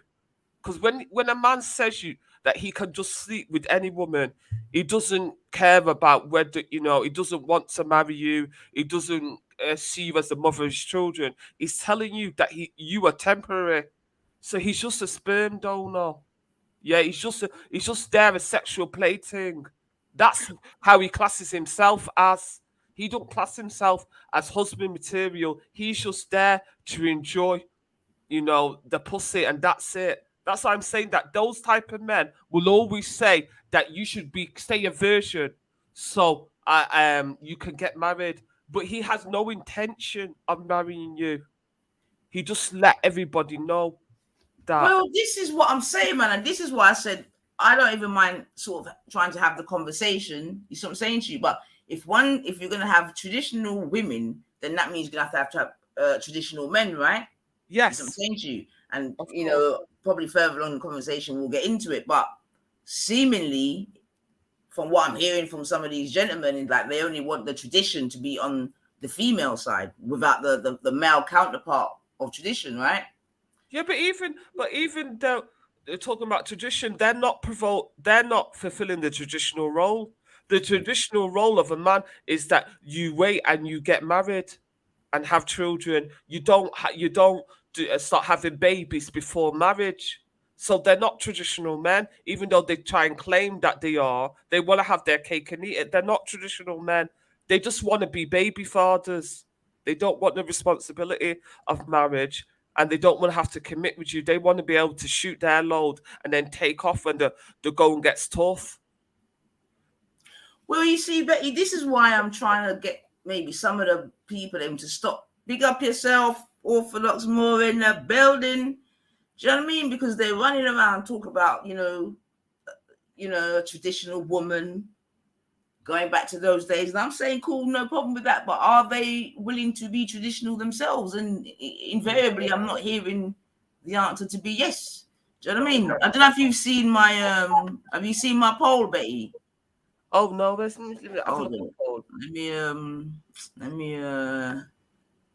me show you my poll still. So hold on a second. It's on your community page. Yeah. I'll just fill in the poll. Thank you. Nice one.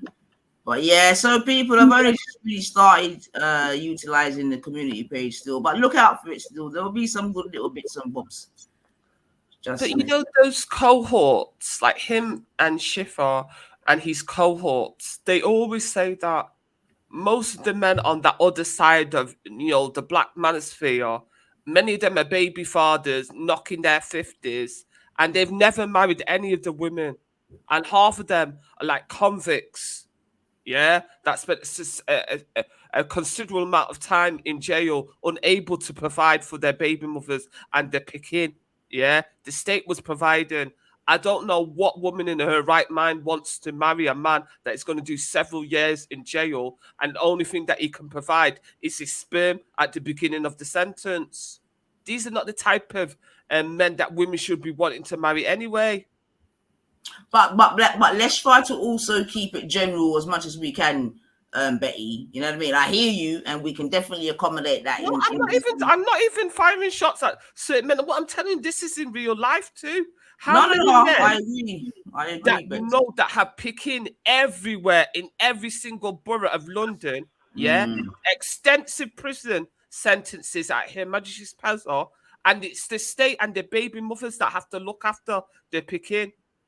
And then who wants to marry their daughter off to a man that can't even provide their basics for their daughter and their grandchild?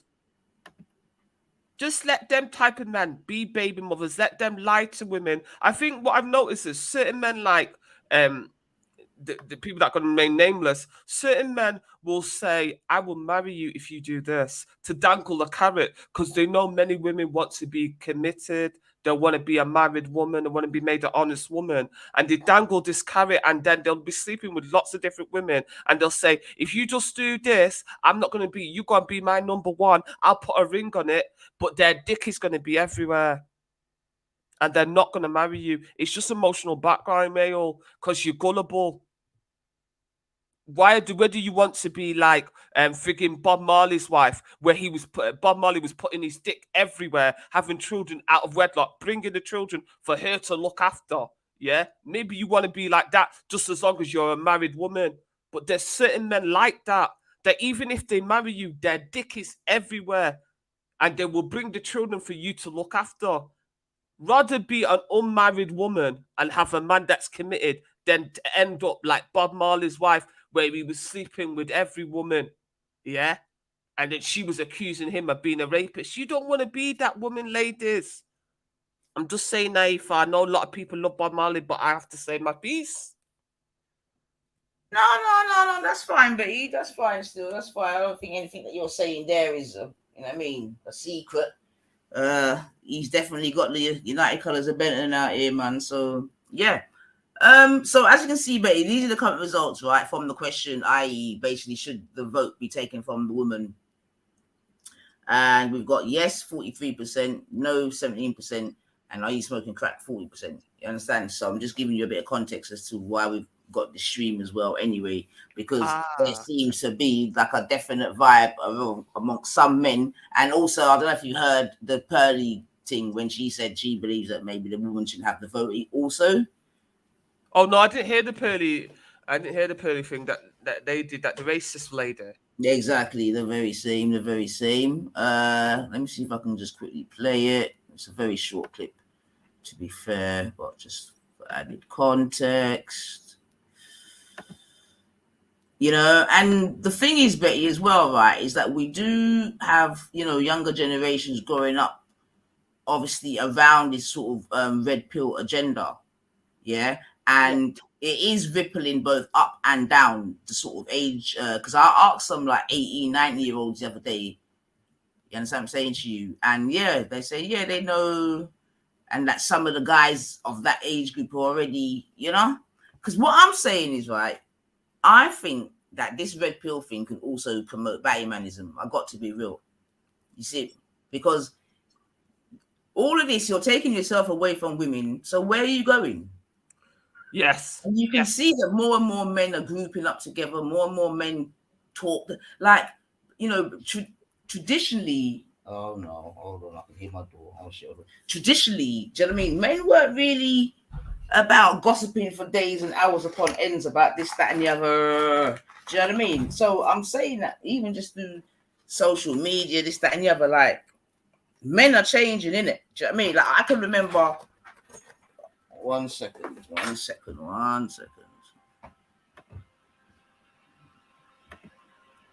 You know what I would say? I think sometimes I notice I say a considerable amount of, let me say black men, because I'm black in it. There's a considerable amount of black men that can't afford to maintain a family and a wife. And one of the reasons why they don't want to get married is because they don't want to get stung, or they don't want the financial responsibility of having to maintain a wife and a woman through pregnancy and after maternity leave. But if you make her a baby mother, you can just stick her in. She can have her own home, or you can pretend that you're not living with the woman. Even though you are living with a woman, and she can claim as a single mother. I think it's an economic thing for many black men. It probably passes on to other men as well, but the financial responsibility, many men don't want. And obviously, now the state, back in the day when a woman was financially responsible for any children that she had, but now it's say they're in social housing or whatever, even if they're not in social housing, the woman will have the house and the kids, and the man will be told to leave by the courts, if or whatever, if they have a child, a custody battle. The man won't be allowed to stay there. They'll say, well, if you're not together anymore, you're going to have to find a place to live. And since she's the mother, she will hold the children. And I think before that wasn't the case, many women were stuck putting up with their partners if their relationship was broken down, or the partner was abusive, or just there was differences. They just weren't together. You had to put up and shut up, because you weren't going to give in social housing, or it wasn't easy for you to go and get a place to live with your children. You couldn't even get a mortgage as a single woman. I think they say before the 70s. So there were things like that. So I think this is what it is. I think it's a financial thing as well, because you don't have to commit to a baby mother. There's less commitments compared to a wife. Once you marry a woman, the state will make you like responsible. It's a lot easier to get, child support and spousal support off someone that a man that you married than someone that is just your baby father type of thing. So I definitely hear a lot of black men complaining. A lot of them just the financial responsibility. A lot of them don't have the means. You know, like they say, the cost of living has gone up. They say like in the early 80s, I remember when my friend's dad, his wife didn't work, but he worked, but he afforded to buy a house. Do you know what I mean? He was working at Kellogg's, but he was doing a night shift, but he was working at Kellogg's, but he was able to provide for his 3 children and his wife. And I don't know many black men nowadays that can really afford to do that unless they have a very good job, like, you know, maybe a doctor or a lawyer, or, you know, if you're just the average black working class man, and the average black person in Britain is working class, there are many working class black men that can't afford to not have a woman do work, at least if it's even, you know, at least a part-time job. Many black men cannot afford that, and they're not willing to admit it because of pride. You know, they say pride comes before the fall. All right, big up, Betty. Sorry, I was just chatting to my boy and that. Okay. So let me just quickly play this, Betty, and then you can kind of come back to what you're saying still. I just wanted to quickly play the gal, innit? Talking about taking away the vote. So hold on, sorry. But yeah, I heard the last bit of what you were saying, Betty, and yeah, I hear you about. Okay. Egos are serious things too. All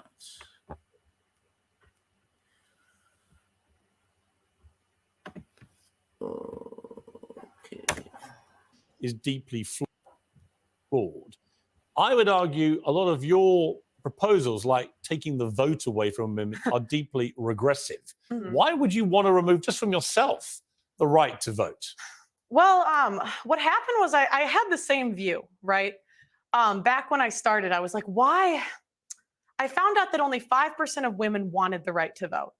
And I couldn't figure out, like, why would women not? No, it's true. It's true. You look it up. At the time. At the time. Because they've been conditioned by men to think that they shouldn't have a vote. I mean, that's what they say. But, you know, I started reading their writings, right? And what I found out was that the reason a lot of women advocated for it was because they believed it was the beginning of the breakdown of the family. You know, before you became one in marriage, 85% of people were married. And, you know, I hate to say it, but they were right. What has happened 100 years later? You're talking about women predominantly, which is why you've got this big following. And your view is that modern feminism is deeply flawed. I would argue a lot of your proposals, like taking the vote away from women, are deeply regressive. Mhm. Why would you want to remove just from yourself the right to vote? Well, what happened was I had the same view, right? Back when I started, I was like, why? I found out that only 5% of women wanted the right to vote. And I couldn't figure out, like, why would women not? No, it's true. It's true. You look it up. At the time. Yeah, so you get the general gist, Betty. And like I said, seemingly, even through my poll, even if some people are trolling, there are some men, and I do believe that, to be fair, that are in agreement with that. Do you understand? Would prefer that, you know, women sort of went back to, yeah, being barefoot and pregnant, like I said. But let me just put a little bit more of this. 1 second, and get some water as well, Betty. 1 second. Okay. Yeah, because I didn't know that Piers Morgan interviewed, is it Just Pills, or the redhead lady's name? Yeah, there's a full interview still. There's a full, obviously I just played that bit for the context of this conversation. But yeah, she's definitely got onto his platform, man. Oh god, she must be making waves then. To get, oh, she's got 1 million subscribers. Fair enough then. So she's like a white version of Andrew Tate, but a female. Exactly. That's exactly how, and that's exactly where she's trying to get to. Do you know what I mean? Because obviously before he died, you know, she paid for a consultation from him and this and that, and yeah. Oh, right. She wanted that. Yeah. So she's copied his blueprint to the, but obviously she knows where she can come to get that sort of traction. Big up yourself, Six Pack. Well, man. Afternoon, ladies. Oh, Yep, Natty. You good, yeah? Yeah, I'm man. all right, hon. Yeah, I'll have to agree with you on that point there, man, Betty, with the marriage thing. I think that's what a lot of men avoid marriage about, because it's one of them ones where I don't know what you got to lose. You know what I mean? Obviously, unless you think it's going to fuck up. But, I mean, if you heard what Khan was saying about, you know, like his own race, like Turkish women, that they're just going to put it on him and expect him to do this and expect him to do that. But, I mean, why not? Yeah, Why are you not capable? I mean, I'm not glad only that that, you- not only that, are Oh, you not sorry. capable of doing that? That's the thing. Why you're not capable of doing that? And then when he said that's why he prefers like the English girls, I mean, Oh God. yeah, then that means you're just putting Pick up them down. yourself, Jane. Thanks for passing through. Appreciated your comments, bro. Thank you. Yeah, So, you're just bringing the white English ladies down, because you're basically saying that they're not really expecting anything of a man I set sperm and company. and company. Oh God. But you know what? It's I think so. Almost like saying that the English women are easy type of thing. They don't expect too much. It is. That's what it's saying. Yeah. And And you it's the know, same as when you get some of these sausages coming on here talking about, you know, the sisters saying that the sisters have got a voice, and it's like, okay, so you can't handle a powerful woman. That's what you're basically saying. Like yeah, you need a puppet. yeah. But I think the financial, I suppose it's just pride, isn't it?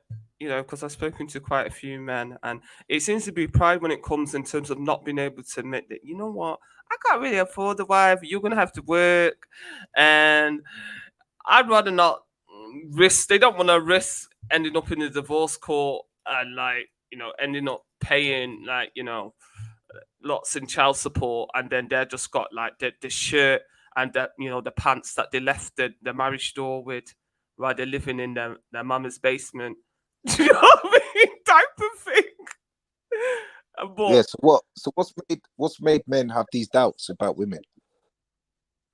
I think the cost of living is a big thing, because the cost of living has gone up. Like in the 80s, there were men that they could just afford to have a wife and kids. Do you know what I mean? These women didn't all have to work. But everything, it wasn't the mortgage 3 times your salary in the 80s. And now I think they say, is it 5 times, if not more, your salary? So that is like a double. The cost it's doubled, isn't it? but let's reverse a bit, because Natty, I just heard you say a couple of things, and I think, sorry to cut in, Betty, I think it's really important, because I think it even goes back to certain other conversations that have been had, Natty. So you just said what's making men not want to get married. Is that correct? Yeah, well, not yeah, kind of like that. But like, what's the doubt in it? I mean, if you're getting with someone, then wouldn't you have the same doubts as marriage, isn't it? You see, I think it even goes back a little bit further, Natty, right? And if you remember, do you remember the whole conversation about the whole benefit, this and that and the other? Do you remember all them talkings there? Yes. Yeah. Right. Yeah. Now, another bit. So for example, my parents, they didn't have no benefit to get me, none of that, right? So obviously, dad's working, mum's doing her thing, or whatever. But there was codependency, as it were, right? Yeah. So when I say codependency, that's not even being fair to my pops, because he was the main guy. So anything my mum's doing is additional. Yeah. Let me be very fair to him, because but anyway, but the 80s, so obviously they were first generation, that that's the first generation. They're the ones that came, got their houses, this, that, and the other, right, and went through all the races, all of that type of shit, right? Now, then they had children, you understand me? Or some of them brought over children. Yeah. This is what I'm trying to say. Even going back to that, when I'm listening to my guy speak, I'm just like, who are you talking about? Like, you're not even talking about my community, because many people who came to England from the Windrush, they either came single and got married over here, or they were married already. Do you understand me? And anyway, that's or they sent for someone to come back home, to come over. Yeah, but that's a whole different story. Let me not detour, right? So I'm saying that first set, marriage was a must for the most You part. had to be married. If you're 25 and not married, my nan would say, people would say, "What's wrong with you?" Right. You had So to you be would married. agree with that, right? Yeah, Mm-hmm. you would agree with that. So that lot, okay, then they had their children. Now their children are now coming up in this system, you get me? And this is where you hear a lot of the man them talk about the women getting the flats in the 80s and all this type of malarkey, right? Yeah. And I think that that's where it's began to break down. You get me? Because I think what's happened is that a lot of men, because okay, there's a system that will help. Too many of them made the system be the daddy. Do you know what I mean? Like they stepping away. Exactly. Yeah, that's what I'm saying to you. And then Got a here we are. choice. Yeah, that's what I believe, you've man. got a choice. You've got a Exactly. choice. Because once there was like an all else, you get me? Enough of the man them chose the all else because that's easier, isn't it? Mm-hmm. Do you know what I mean? And then obviously they'll, you used to hear the thing, oh well, bam, the government's looking after you anyway, and all this type of shit. Yeah. So already they're not even thinking about being providers and protectors, this, that, and the other. Do you know what I mean? And that's when you used to hear, get me, running from one thing to another and all this type of malarkey and how enough, man. You get me? So yeah, I just wanted to point to that bit because even going back to that original conversation, men could get houses and properties them days if they put themselves on the list, this, that, and the other, and go through the necessary. Do you know what I mean? Yeah, of course. But I mean, most of the time, they've gone back to they've gone with another woman, or they've just gone back to the mummy's yard and stuff like that, and the woman's got the yard.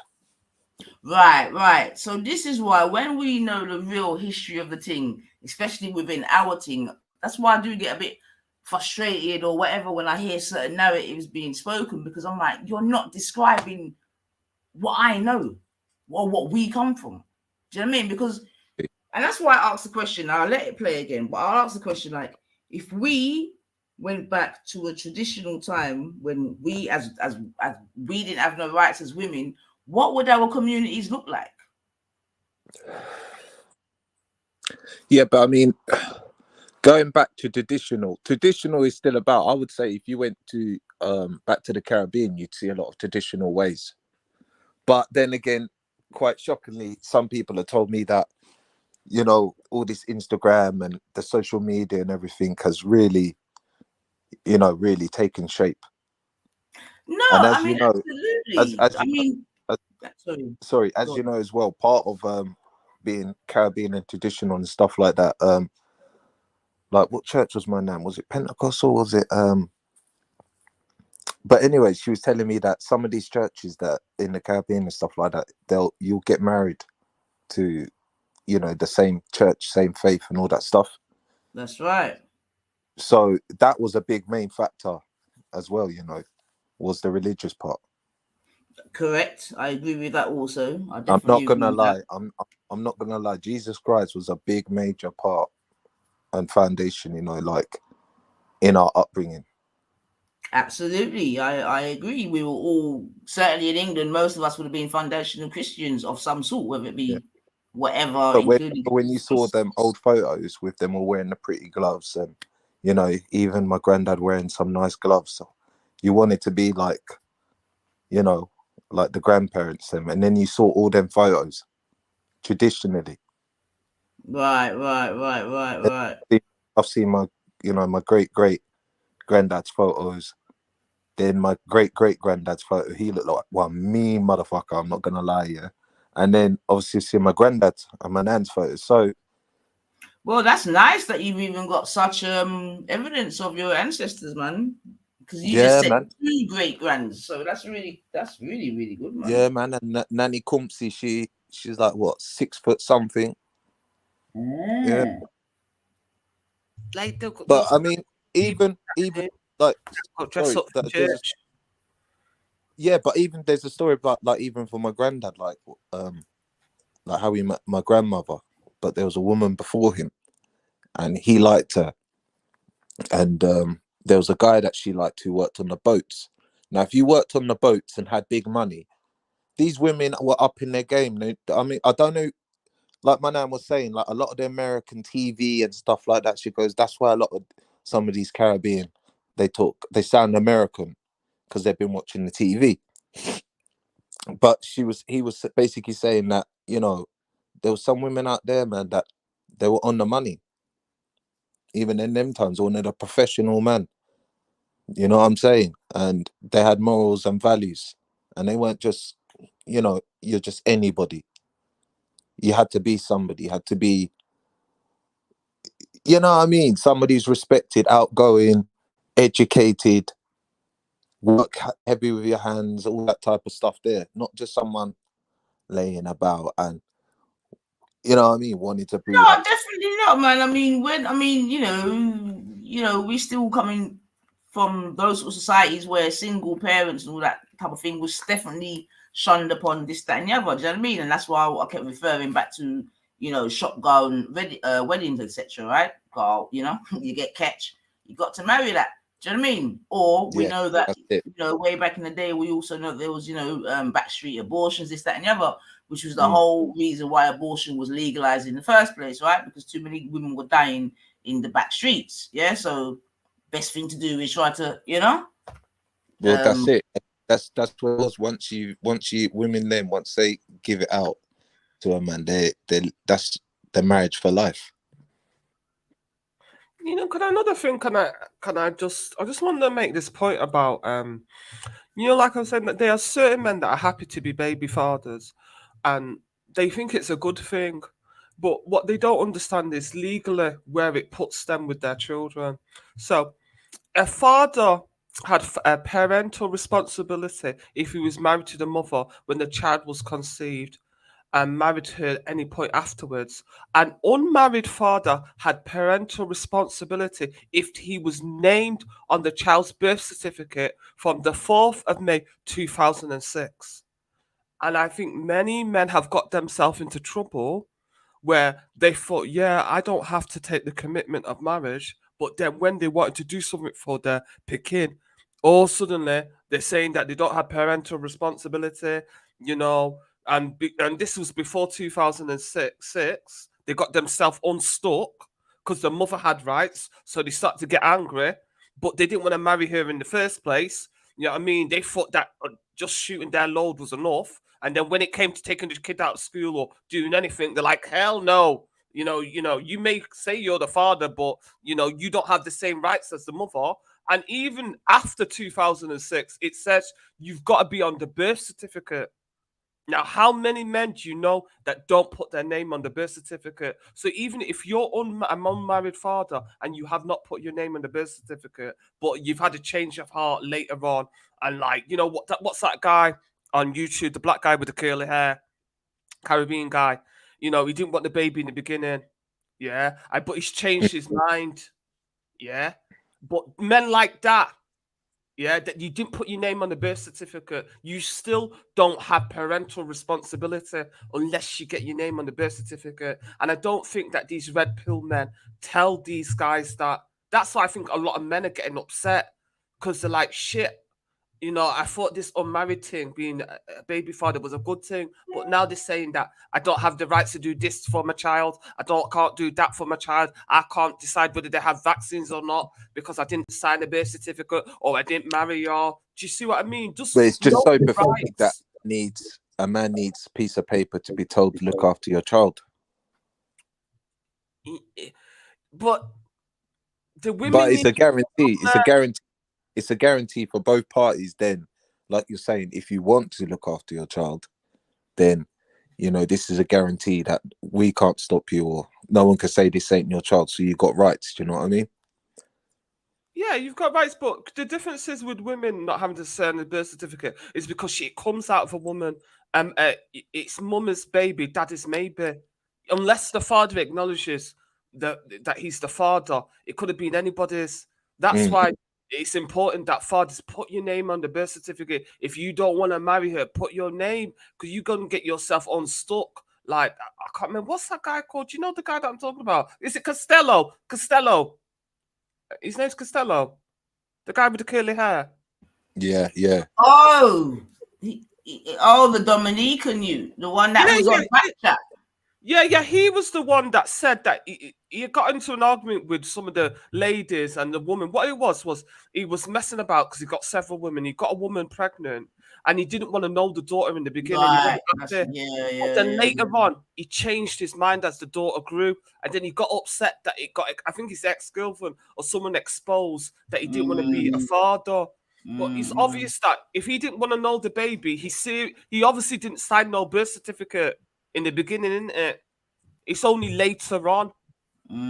But he don't understand that. The thing is, you can't just shoot your load, yeah, and then think your DNA is enough. Legally, there's a difference between an unmarried father and men that were married, yeah. So, And Natty, let me ask you a quick question. Sorry, Betty, 1 second, yeah. Because Natty said something before that I definitely want to sort of come back to, yeah. So, and you're a man, Natty, as well. So you're even more better qualified to answer this, yeah. You see, so it's like for a woman, yeah, and probably regardless of what age a woman is, to be fair, you know what I mean? I think once she becomes pregnant, yeah, for the first time, especially whatever, her whole mentality changes. You see what I'm saying to you? Yeah. Yeah. Into mother mode, yeah. Exactly, into mother mode, right? And obviously, traditionally, at that point, the father, the male, is supposed to go into like provide and protect mode, right? Helping to build the nest. Yeah, that's put it this way. That's exactly what happened to me with my son, because when his mum told me she's pregnant, I was like, well, that's gonna be me in there. I can't let anything happen to me. You know what I mean? Like, so literally. Then my next question, Six Pack, respectively, is why do so many men apparently fail at that stage?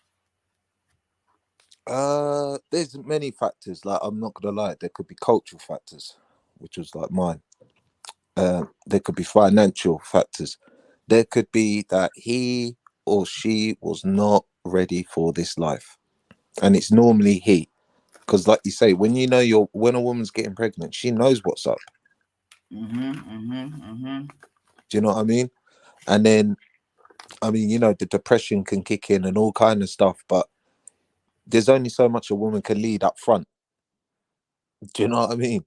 There's only so much mental shit that she could take on board before she might snap and become a total different person.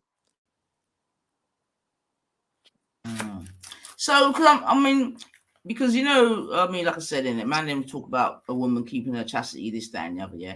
And I mean, I would certainly agree that like some women, you should not be dating certain men in it. Like, why you're dating a man that's X amount of mother, sort of baby mothers deep, I don't know, in it. And then you've heard certain situations about this person, and you then go and want to put yourself in the same situation. So for things like that, I will definitely blame women. Do you know what I'm saying? Oh yeah. Some men. But it's the way, yeah. But it's like what you're saying. There's been a fashion. There's been a big fashion of having kids and fashion of getting married, and then obviously you've got the boys, and some of them just want to just smash. When's the fashion of getting married? I must have missed that one there. When was that? Right, that was like in my days. Yeah, I still right. But hold on. Okay, excellent. Because you make a good point. But because I'm hearing you, yeah, but because I can definitely attest to more marriages happening, but not Christian marriages. Would you accept that? No, I still was on like by the time I was like 16, I was still on like the Christian marriage and everything like that. But then I started growing up and. Yeah, but when you did give it a bang, right, it was under a different set of clothes, though, right? We can be honest there, though, right? Yeah, I knew that I could just put on a condom and then there's no baby. So no. I'm saying because you yourself have done the right thing, haven't you? Quote unquote. Yeah, what in taking responsibility? Yeah, being married and that. Well, I wouldn't say that's the right thing, but I would say that I was taking my relationship and my life serious. Yeah. Right. You know, because what I'm trying to say, I was like, taking I my know there was duties. a time. I took my when you was duties to under- another level. Yeah. Yeah. And I took my duties serious. That's it. Yeah. Yeah. Right. But I guess the point that I'm trying to highlight, yeah, rightly or wrongly, is that under a different vibration, you have to move differently to get certain results, right? Of course. Yeah. So I know that there's more. Enough of the brothers got married. Then you understand what I'm saying to you, over there to get over there, as it were. You know what I mean? Respectfully speaking. Do you understand? Yeah.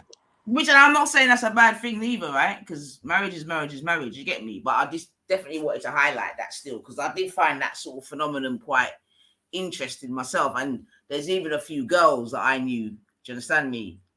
That went along, you know, Yeah. with it, you know, for a while.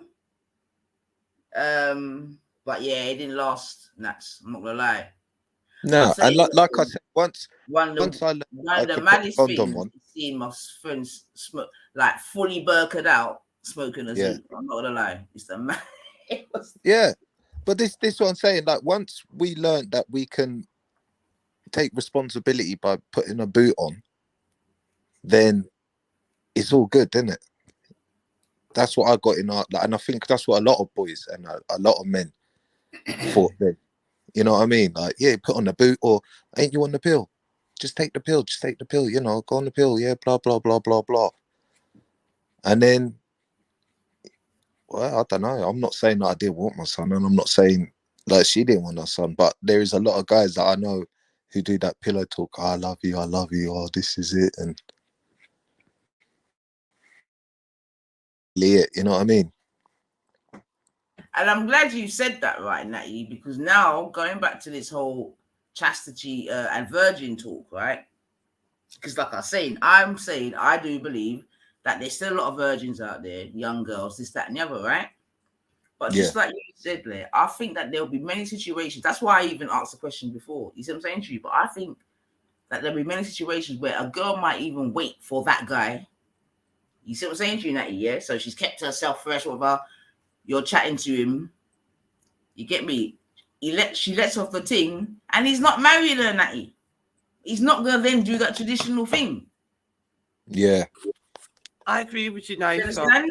can I just also say, Yep. there was a time in my life when I was in my 20s and I was celibate and I was waiting for the one, you know, and I'm not being funny. It was actually, it just lonely after a while. You know what I mean?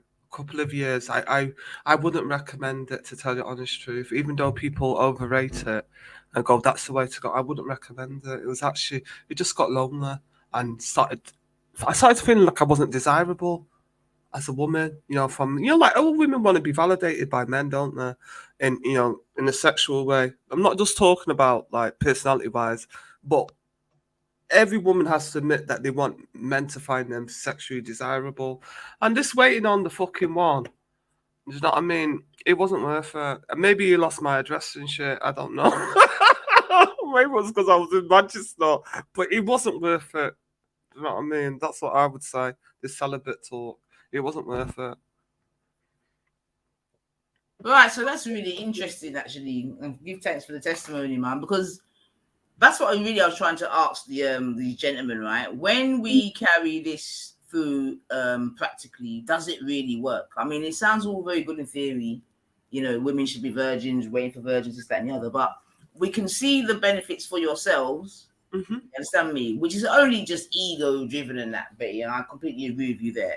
Yeah. You know what I mean? And obviously that they don't want enough, you know, no competition, no one. Yeah, man, big up yourself. Natty, go and get your dinner, man. No one to compete with this, that, and the other. But in practicality, I don't know, it keeps falling down. Like, I'm not gonna lie, like I said, I'm definitely willing to have the conversation and that, but I don't know, man. And the thing is, what I'm also saying, Betty, like, why have we got men in their 30s talk about virgins and that, man? Like, it's a bit. No. It sounds. I think, like you said, isn't it more to do with wanting to be able to show that they're a really good lover, and they don't want to have any prior experience? It will affect on them in the bedroom and stuff. But just going back, which really, I don't know. Does that show a little bit of low? Yeah, low self-esteem. Or Sexual insecurity. Yeah, because if you're, and this is what I was saying before, man, if you're a man and you're solid in your thing and you know that you're on job in all the necessary ways, I just don't think that these sort of conversations could reach you. I'll be honest, man. You know, and I don't know, I guess that's because before they really get the incel talk, this, that, and the other, but before I hear certain things, I'm like, because even I had to call her, man, you sound like a pussy the other day. You know what I mean? And yeah, I'm probably getting more of an understanding. And because these are not the men that I'm surrounded by, so when I'm hearing these things, it just sounds alien to me. And that's probably why I just get frustrated and just because I'm like, what? You know, I don't understand it. And that's why I even asked the question before on the block, like, what's the difference between the man them like my dad and them man, yeah? You understand, like, what happened? What happened? Like, where did the change? Yeah, because yeah, man. You know what? Like, because like I know there's all this, like you said, the incel talk, and I think like in terms of sexual health and sexual self-esteem, and we are all physical, emotional, sexual beings, and it is very important that a young woman is validated in in a sexual way. You know, don't wait too long, because if you wait too long, you can end up feeling sexually insecure or just lonely and bitter. It's just, everybody knows about the whole term spinster, don't they? The women that never got married, never had children, and they're just bitter. But I sort of understand it more as an older woman, what they're actually saying. And I don't think it was really a term to insult that woman, but it's just saying that a woman needs a man in it and needs to know that she's beautiful and she's desirable. And many of these women that you see, many of these feminists, and even some of these lesbians that you see putting in certain rules and certain talk that is anti-man, is because they don't feel validated as women. They don't feel desired as women. Go and talk to like some of these. Are you a feminist, Betty? I would definitely say I agree with some of the feminist ideas, but if there's people like what's her name? Is it Gloria Steinman, or there's some of them? If you read some of the things that they've said, you just think, oh shit, this woman's just better. So have you changed your position a little bit, Betty, in terms of feminism? You know what? I've never really defined myself as feminism, but I've just said that I agree with the ideas of women should have their body autonomy. They should have the right to have abortion. They have the right to vote and stuff. And the right to have a bank account. Those things I do. Yeah, absolutely. And you know what it is as well, Betty? Also, I've seen that they've weaponized, especially in our community, I would say, because I don't think that this whole feminism really, I think it's very new to our community, to be honest. You see what I'm saying to you? That's why I really laugh when man call me feminist, because I've never been called a feminist in my whole life until I came online. Do you know what I mean? Yeah. And I just find it hilarious still. But I do believe it's just a word that in our community they use to weaponize against us. You see what I'm saying? Yeah. And like I'm saying, they weaponize it because they're not, as men, they're not able to provide for black women. Well, do you know what I mean? But yeah, like I'm saying, they weaponize it. You get me? Because I don't want to say too much for them, because like when 9 talks, they just, you know what I mean? I just get into all sorts of trouble. But obviously you can say that, Betty. Do you know what I mean? Or one yeah, because everybody hates Betty. Like that show, everybody hates Chris, but it's like everybody hates Betty. It's not even that though, but do you know what I mean? I've had a lot of barley. You get me? I can't even take it right back now. But I hear you, Betty, innit? I certainly hear you, man. But I was just saying that I don't think that. Sorry to interrupt. But another thing that I noticed, the black men that do accuse black women of riding hard for the feminists and being black feminists, they enjoyed the things that feminists brought them, like contraception. For a woman to have a bank account and the right to work, so they don't have to take on the financial burden. They enjoy all that stuff. Because I'm saying, Betty, them mania are more feminist than we are. Yes. Yeah. That's what I'm saying with chest. Yes. Yeah, they utilize feminism more than the women do. Yeah. And I don't think they understand that the feminists are not all wanting the same thing. I think the issue with many black men, and even to a certain extent white men and stuff, like they don't read what the feminists write. So they think that all feminists are on the same thing. But you've got different types of feminism, radical feminism, you know, it's another feminism. It's not all one thing. That is the issue that people don't understand. Some of the feminists, like Jermaine Greer, were talking about just women being valued for what they brought to the table, not wanting to be equal to men, but for what they brought to the table. Yeah. But there's other feminists that were saying that, nah, fuck men. Yeah. Nah, I want to do the job of a man. And I want to be, you know, and I don't want all these women having all these children. Do you see what I mean? There are different feminist thoughts. That is the issue that people, because what you get from feminism is, remember, the media is controlled by white males, and they give you what feminism is. Many people don't take the time to read the books of these feminists to find out, there's different versions of feminism. They're not all asking for the same thing. And even in feminism, they're arguing with other feminists. Like Jermaine Greer got herself in trouble because she said she doesn't think that rapists should be jailed, that she got raped violently as a young woman, and she doesn't believe that they should go to jail. That sent feminists into the stratosphere when she said that.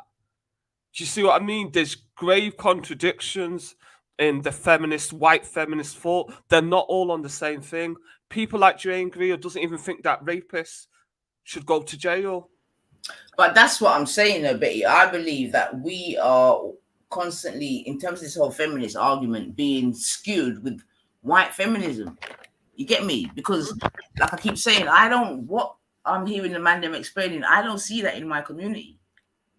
I don't even think they. But what I would say about black men as well, because if you talk about the black feminists, Bell Hooks, you know, what's that name?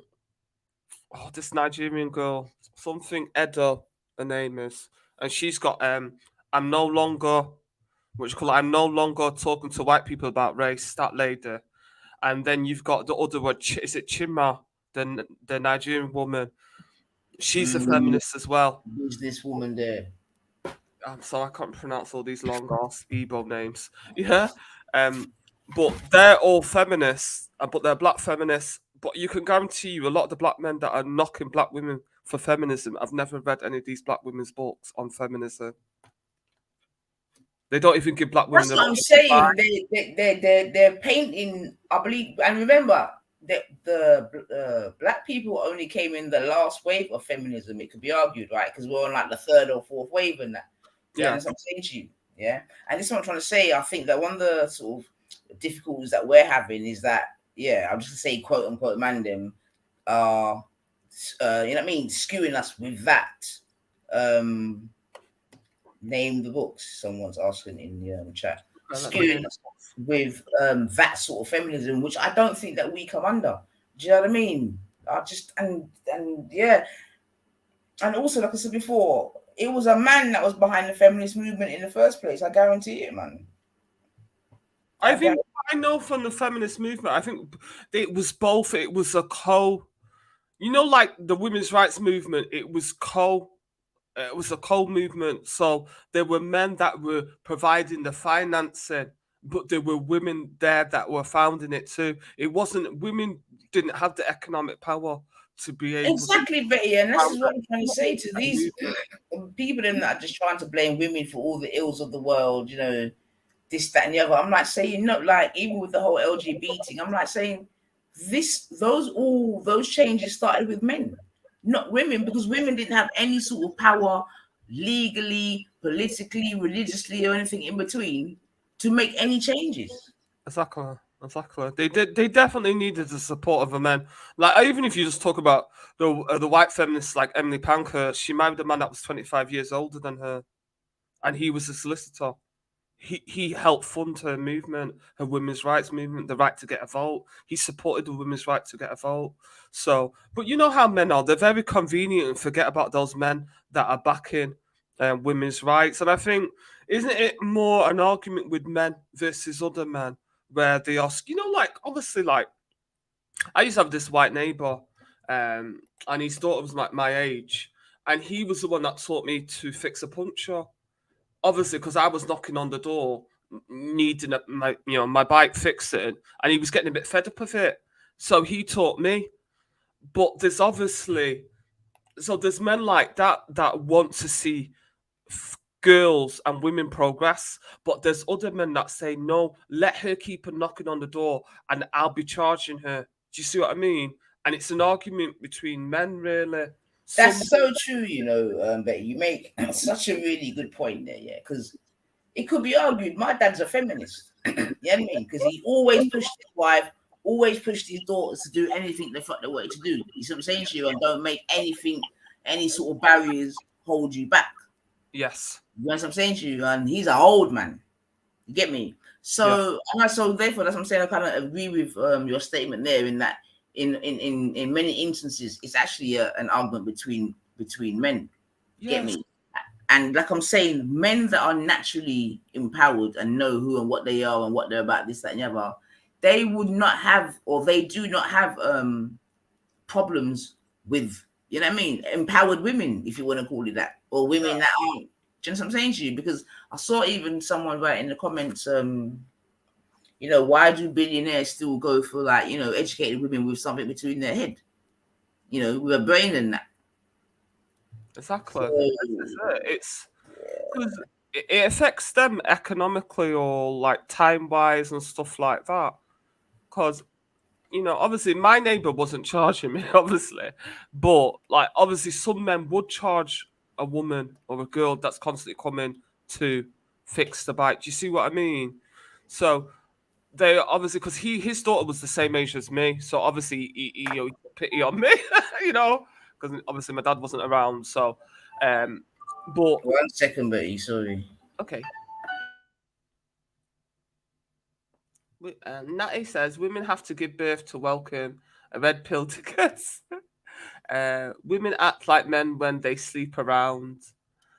So the books are Bell Hook's Feminist Theory, that will give you an idea about, what black feminists think. She's one black feminist. And Rennie, is it Edo Lodge? I'm no longer talking to white people about race. She's a feminist, a black feminist. And she'll talk in that book. She talks about the intersectionality of race and feminism, as well as a few other things. People, big up John, BBB. 9. Check out this lady on the newish 2 speakers. And it's against all this fem thing. Maybe get in touch, have a decent convo. Okay. So just giving, John's just giving us an idea. Oh, that's John's my Bayesian brother.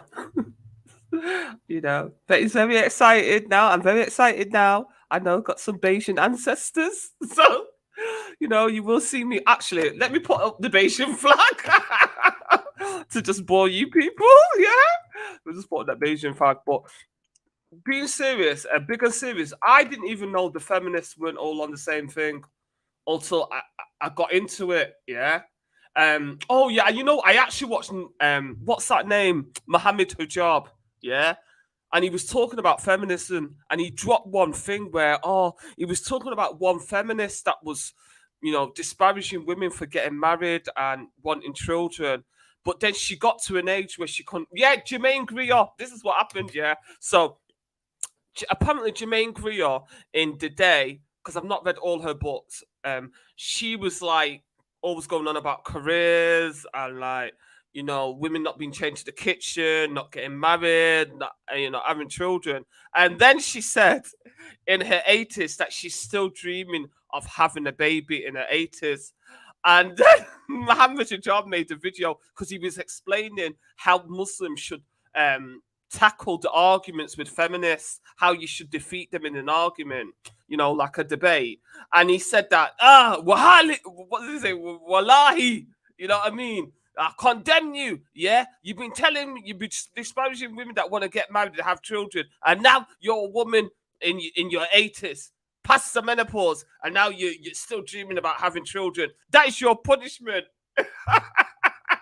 And you know what? I didn't know that Jermaine Greer was that against, the family unit, like having children and getting married. But I do understand his point, isn't it? That if you're in your 80s and you're still dreaming about having babies, you've clearly missed the boat. But when she was a younger woman, she was go banging on about women's rights. Women's rights, I assume that she must have been looking down on marriage and having children, because a lot of these white feminists are, aren't there? The minute you say that, you just want to get married and have children. If you're a 16-year-old girl now and you say that, nah, I'm not interested in going to college, I wouldn't just get married and have children, those white feminists will come hard for you. You'll be lucky if you even survive. But if you say you want to be a lesbian, then all of a sudden everybody's gonna clap. If you're 16, you're trapped in the wrong body. But if you're a 16-year-old and say that, oh, you know what, I've done school now, I've done, I can read and write, I just want to find myself a husband and get married, have some kids, they would just throw you to the lions, the feminists. And that's what I think is wrong.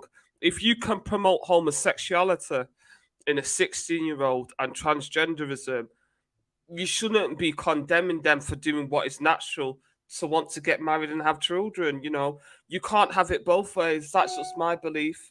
As long as they're over the age of consent, and 16 is the age of consent, if they want to get married and have children, and they've got their school certificate, allow it, isn't it? Because I don't know why you're promoting homosexuality and transgenderism, trapped in the wrong body type of thing, but you don't want the girl or the boy at 16 to want to get married and have a family. I mean, the West is the collective West is messed up. That's all I'm saying. I mean, what they're promoting is just bloody amazing. It's all back to front. But I think there's also an agenda of, like what Natty and Naiva was saying. I think there's a genuine agenda in the West to depopulation and eugenics, because obviously the eugenics movement was also prominent in bringing about contraception. There's these sort of, the collective West has a strong atheist eugenics elite that are always moaning about the population. They always say, the place is overpopulated, the UK's overpopulated, Africa's everywhere's overpopulated.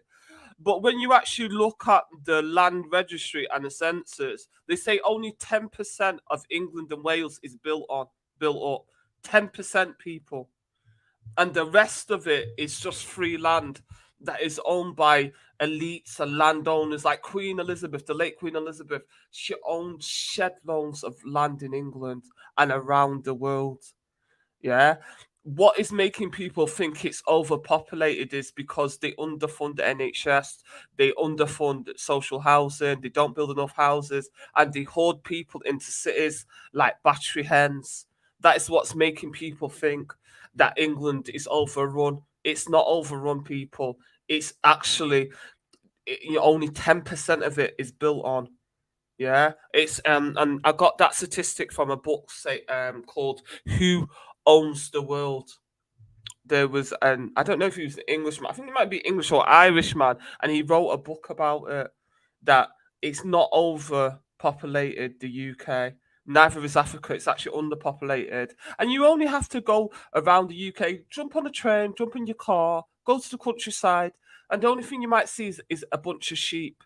And you're like, all these like white folk talking about, oh, we've got to protect the green belt. Yeah, they don't mind if you live like in a little coffin, like a little battery hens in the city, but they say, oh, we've got to protect the land from the people. You know what I mean? We've got to protect the countryside from the actual people that need a home. So that's what you have to remember. I would always call it, I don't know if they call it far left, but you've got the eugenics movement. You've also got the feminist movement. They work hand in hand because they want to bring down the world's population and, like turn it into the Hunger Games society. And also you've got what they call the environmental movement. And they're another farce as well, the environmental movement people. Yeah. One of the things, oh, thank you, Betty, for MP. One of the things that they've been doing is they will say, oh, the green movement, you know, like now, I think it's 2035. They say they're not going to make any petrol cars in the UK.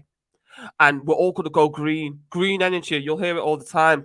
They're pushing all these electric cars. Yeah, they want to bring in a tax. I think they've obviously already done it in London, the congestion tax, carbon tax. But what they forget to tell you is, if we switch cars to battery, that those minerals that they're getting is from places like Congo, where they get lithium, and the kids that are mining in the mines, and that when they wash out the minerals, you know, when they dig in the ground and then they've got to wash out the, you know, themselves and the minerals, it goes into the source in the river, and it's polluting rivers and farmers' lands in the Congo. Not only is it killing kids and, you know, miners in the Congo, it's also polluting the land, so you can get those people off the land. That's a favorite trick of the globalists. That's what they did in Britain. If you go back 200 years in Manchester, there's a river called the River Irwell, and people used to have horses and used to be able to drink from that river. If you see that river now, you would not even dream of drinking. But this is what they do. They pollute the river, and then when you pollute the river, you can pollute the land. That will get people off the land. Yeah. You know, all these peasants that used to have land. Yeah. Once you get them off the land, you can move in as a landlord and just take over. And then you can say, "Oh, we've got to build a highway. Oh, we've got to build a factory." And then after you drove those people from their ancestral land, you will then say that you can come and work back on the same land that you drove them from. That is the favorite trick of the globalists. That's what they did in the UK. They polluted the land where many of these, what they call peasants, yeah, were working on, and their family were living there for generations. Once they got them off the land, they then came in. The cartel, these earls and all these barons, you know, the land barons, took over the land and started building all these factories, and then had the barefaced cheek to go and call those people that they drove off the land with the pollution, yeah, to come and work in the factory. That's what they do. They're doing the same shit in Africa. Yeah. And I've heard from other people they're doing the same thing around the world. That's what they do. If you can't get the people off the land, they will pollute your land. Once they've polluted it, they'll do a little bit of cleanup. Oh, we've got to build a highway. Oh, we've got to build a factory, etc., etc. Then they have the barefaced cheek to tell you to come back and come and work. You come and work for wage slavery. Because what they don't want is people owning land. Because once you own land and you can farm, you can be self-sufficient to a certain extent. You don't have to be you don't have to like go to the supermarket. You don't need a lot of money compared to if you're not able to make, you know, grow your own food. So these are the tricks of the globalists. So now they're pushing, you know, the collective West. They're pushing green energy. And, you know, many of these Western people, you know, especially, let's be honest, white folk, the devil is in the detail. They don't look at the detail. They don't say, where are those minerals coming from? And what's going on in the mines? Is there child mining? What do they do with the disposable waste when they finished it? They don't do that. Yeah. And they'll go, oh, green energy, because obviously, you know, Westerners always want to feel like, you know, the white collective guilt. They always want to think, oh, we're doing something better. This is what we call the environmental people. Yeah, you know, you'll see all these white hippies, you know, all these people, MPs, all these, oh, the Green Party. But they don't tell you that this so-called switch to green energy is going to cause a massive rush to Africa. It's going to be what they call the reconquest of Africa. And that's why they were going on about Mozambique. I remember, if you heard about a year or two ago, they were going, this Islamists, they're in Mozambique, they're taking over, because there was minerals in Mozambique that were important for the green energy. I think there was another one that I think it was Burkina Faso. One of them ones in West Africa, the same thing. There was minerals there that was important for to switch over from what they call non-renewable energy to renewable energy. Yeah. So just know they don't give a shit about no green energy. Yeah. It is just another hoax, people. Yeah. All they're after is polluting the land. that especially those Africans sit on. Because you know the Africans, they're like, no, I don't want to leave. Why should I leave? What are you talking about? Who's this white man? Who are you? Who are you? Why's the government here trying to take my land? I'm just planting my cassava, my yam. What's going on? Yeah, and then after they finish coming, that first, and this is another trick. I was telling my mum about. This is the trick that they do. Say you're just like I don't know, maybe you're like just a tribal people in Africa. You don't have lots of money, but you have your nice little house. You got your little like raffia house, and you got like your mud house and stuff like that. You got a well. You're sustainable farmer. You're eating as your fourth bearers were eating. Then next minute, government official will come and say, you have to send your children to school. Yeah, this is another way how to get the land off people. And so, you have to send the children to school. No. We just like them to get married and just like, as I did not go to school. I'm just a farmer, cattle herder. No. Yeah. But then the government will constantly send officials. So then you relent because the government is constantly harassing you. And then they're saying, well, if you send your children to school, we'll put a healthcare center nearby. They'll just try and bribe you. So you send your children to school. Yeah. And then before you know, you don't have anyone to work the farm. Yeah. And then you say, I don't have anyone to work the farm. Then I don't have enough, anybody to plant that food that we were eating. So then you have to go and get a job in it because now your children are at school. Yeah. They're not going to be able to assist you in the farm. Yeah. So now you got to get a job or you got to, do some cash crops. You might have to even switch to cash crops. Yeah. In order to get the money, in order to pay the school fees and to pay for all these fancy new things. And then eventually the government's going to hire some, hoodlums to come and disturb you, attack your family, attack the children and chase you off from the land, which is what they wanted to do in the first place. Yeah. And because you now have a job and your children at school, they're going to say, well, you don't need that land anyway, do you? You don't need that land. This is now government land. Yeah. And the government's going to pretend that they don't know where these hoodlums came from that came and was attacking your wife, beating you, beating your children, burning your crops. They're going to pretend like they have no idea where they came from. What you don't know is they were the ones that hired the hoodlums to get you off that ancestral land. So then that land that they've got now, they can sell to a multi-million-dollar company. Yeah, that is what's going on in Nigeria. That's what's going on in Ethiopia. It's all over Africa. Yeah.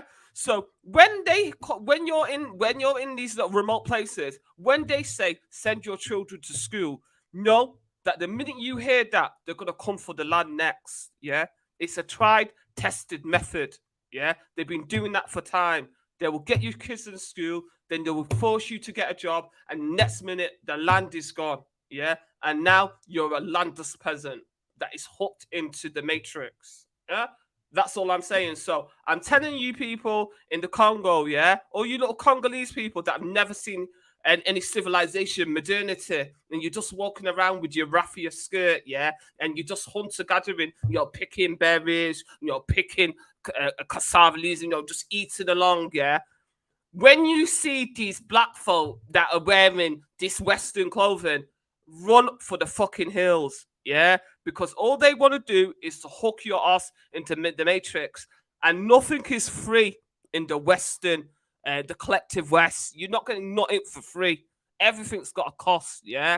Now, I don't hold out much hope for you Congolese little pygmies because I hear that they're knocking down your rainforests, yeah? So before you know it, just like the people in the Amazon that are uncontacted, you're not going to be able to live that free life with no clothing, just sitting there in the bushes, dancing, hunter gathering, making a little bit of music.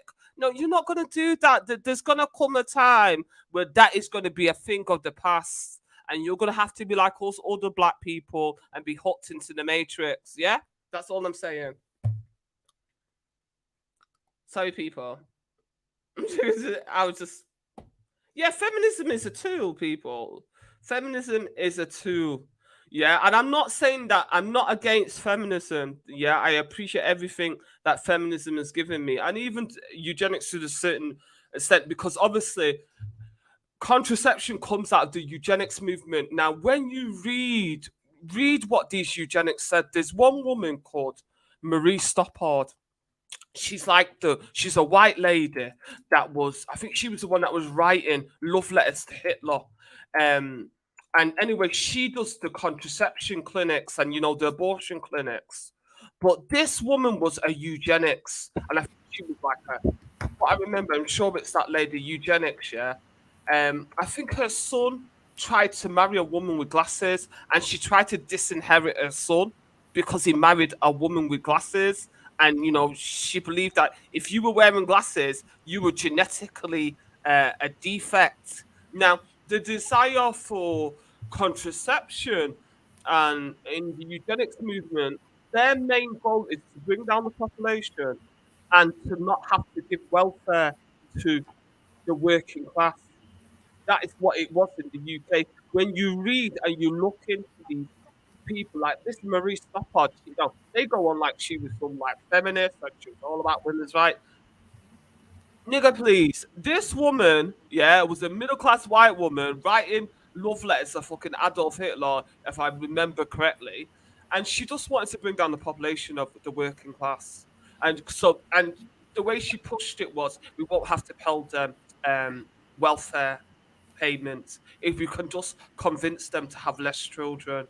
And isn't that really sad? That was her reason for pushing abortion and contraception. The pill. It was about bringing down the population of working class people, so those middle upper class people can have more, and the working class can have less. So, but that also, sorry to cut in, Betty, and thanks for holding it down, man. That was my just got a call still. You're welcome. But what you just said there goes to the I would suggest goes to the sort of larger global reduction in population type of vibrations, right? Yes. Because they're attacking this thing from every potential you know what I mean, point, as it were, including the whole LGBT and all the rest of it. Get me? Because let us not forget that this thing about depopulation, and in fact all the things that we're seeing today has been written down from years ago. Do you know what I mean? Which I find to be even more scary, to be honest. Like, there's many speeches that you can hear by, I don't even want to say prominent leaders in it, but just by the people, you know what I mean? The people them in the higher echelons who speak about all of these things that we're seeing today. Do you know what I mean? Yeah. So that's even why what's his name? The Animal Farm man, George Orwell. Okay, exactly. 1984 and all that good stuff. Absolutely, Betty. So that's why, again, just to reiterate, why I find it frustrating where I'm hearing certain cats come on and be blaming women and this and that and this and that on what we're seeing today. You know what I mean? That's why I know that they're just very naive sometimes and just deal with very low-hanging fruits. But at the same time, I can see how and why that can be the case, because that's exactly what these people want to happen. Do you know what I mean? But yeah, groups definitely the LGBT helps with the population. Do you know what I mean? And like I said, like I'm old enough and young enough to see it kind of like manifest. You know? And you know what? This Marie Stoppard, she got a PhD in the University of Munich. That makes sense. Munich. No wonder she was such a Hitler lover. Right. The thing is, though, as you even mentioned Hitler and all of them thing there, Betty, again, it's a massive diversion. But what people don't, well, and again, it could be put under quote unquote conspiracy, is that a lot of the German doctors of that time, you get me, they went after the Second World War. They went to America, they went to England and other places and continued their shit. Yeah. Yes. And that's where you hear about names like, have you heard of someone called Mengele? Yes. Yes. Right? Yeah. And then that's when you get into the whole sort of MK Ultra and Butterfly and all this shit, and you can take it all the way through when you talk about even people like Marilyn Monroe, who they say was like the first sex kitten. Do you understand? Where they utilized women to go to certain places to get information, because remember, we're still talking about coming out of the cold. Sorry, the honey trap. Yeah, more. In fact, not even honey trap. More pillow talk. You get me? Yeah. So you'll send these sexy hot ladies to certain people because if you know she had affairs with a couple people, well, do you know what I mean? And if you can use, you know what I mean, pillow talk. You know, so when man busts his nut, that's the best time to get information in it. Come on, old time trick, right? Yeah. Yeah. And there's sex kittens now. Yeah. Do you know what I mean? Yeah. Yeah. Yeah, where they utilize these women to go into, amongst these men to get whatever information, this, that, and the other. This is not a joke thing. You know what I mean? But I can't remember even how I got into that. But I'll just talk about that's it. Mengele, MK Ultra, these sort of things happening after the Second World War, the utilizing these things during the Cold War. Do you know what I mean? And these things are happening till today. Remember, it was just the other day. Remember that Russian man got juked with an umbrella? You know? Which Russian man? I can't remember his name, but I can't remember his name in it. But like it was like a Russian whatever in it. I can't remember, but it was big news, man. Where they said he was infected with some sort of biochemical warfare and all that. Black countries are on it too, but no one wasn't excluding black countries reanimator. This is a global thing, so no one's definitely not excluding. I mean, reanimator. You saw me. I posted about Jamaica and what's it called? The digital dollar and all of that. So I'm definitely not excluded. I mean, to be honest, it could be argued that the smaller countries are going to fall the quickest, reanimator, because they've got less of a defense situation. Someone's put in Alexander. That's the one. Thank you, Janet, and thank you, crew. That's the one, Janet. Alex Litvarenko. Exactly. Yeah. So I'm just saying him that he suffered biological warfare just very, very, very, very recently. Do you know what I mean? So yeah, and I'm saying all that to even say that all these things that are happening at the moment, you get me, abortion, LG, maintain. Oh yeah, him. I remember him. Yeah, looking one, yeah, with the big eyes, yeah. Yeah. Mm. So because in fact, I don't even know if I get to play it on here because I also have to admit, though, yeah, I do also have to admit, because you know me, truth and rights, all the rest of it, that a lot of this, even, which unfortunately is all part of the thing still, but even some of the things that we're talking about now, right? Mm-hmm. In terms of the grand scheme of things, it really does pale into insignificance, really and truly, to what these people have got planned, because what they've really got planned is really going to affect everyone, black, white, or in between. Do you know what I mean? Because yes, yeah, it's like the globalists. Absolutely, Betty. Because I don't even want to say the real conversation that we should be having, but other conversations we should be having at least is to do with this whole digitalization of money. Yeah. Why am I doing that? Digitalization of money. The fact, the what's going on with the US dollar. You get me? The mere fact that China and Saudi Arabia are linking up, and they're even bringing certain countries together that have been in war for however long. I mean, Russia and China are making. Have you read The Brave New World? I have not, but no. I'll just give you a little bit of. When we're talking about them working in centuries on like predicted, when they plan in 50 years, the globalists. Yep. There's a guy, I think it was written by Aldous Huxley in 1931, and it talks the Brave New World warns of the dangers of state control over new powerful technology. One illustration of the theme is rigid control over reproduction through technology and medical intervention, including the surgical removal of ovaries. Yeah. So it talks. I've not read the book, but I know. That's all started already, though, Betty. Yeah. there's Indian doctor that's perfecting putting the female uterus in a man so that he can have a child. Yeah. We've also seen, because we discussed it on the block, where they have machines that can basically incubate a child.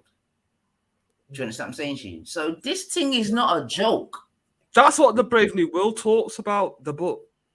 That's what Absolutely. I think I do know what you're speaking about, Betty, to be fair. I just didn't probably remember the sort of title and that.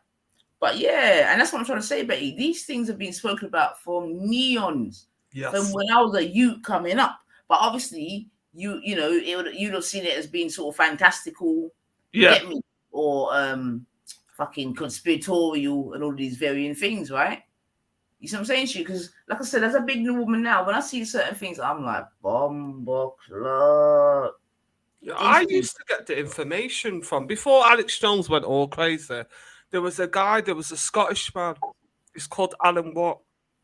And I think he used to be a musician. But he talks about, I think he only died a couple of years ago, but he talked about that. If you go back, he said that before the TV came in, his mum and dad used to take him down on the weekends to the park. And people used to, and the pub, and they used to discuss, political things. But then they brought in the TV, and then all suddenly the parents were no longer bringing their kids to the park. Everybody was glued to the live vision, and he talks about them planning these stuff in 50 years, 25 years, 100 years. And he talks about, if you read the book Brave New World, and that book is written in 1931. How on earth was he able to predict the removal of ovaries and these babies, test tubes babies in 1931 if they hadn't already planned it? When was the first chest tube baby? It was in the 70s. But this guy, so he was probably an early whistleblower, Betty, because a lot of them were they were early whistleblowers, man. But because it's like I'm saying, because it sounds so mad, you get me? You're not even gonna try to take it seriously, man. Yeah, but when you start reading these books, and then because I start thinking back to when, because he didn't come on Alex Jones a lot. He used to come in every once in a while. But, because he was from Scotland, and I think he used to be a musician, and then, then he moved to Canada, and he used to do like a radio show, so it used to come on every week on YouTube. I think someone used to copy it on YouTube. But that is one white man that I actually respected, because he just understood what these globalists want. And he was just saying that, look, these people plan 50 years, 100 years. Do you know what I mean? It didn't just automatically happen. The technology that they have, it's like 50 years in the future. They don't share with the general public.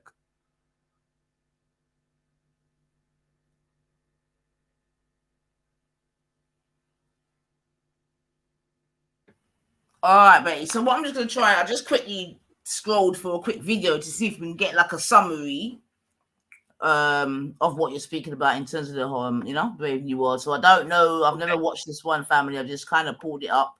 I've tried to look for the shortest one. So hopefully he does a good job, but don't blame me if he doesn't, because I've just pulled it up, family. But let's see if we can get some context to what Betty's outlining still.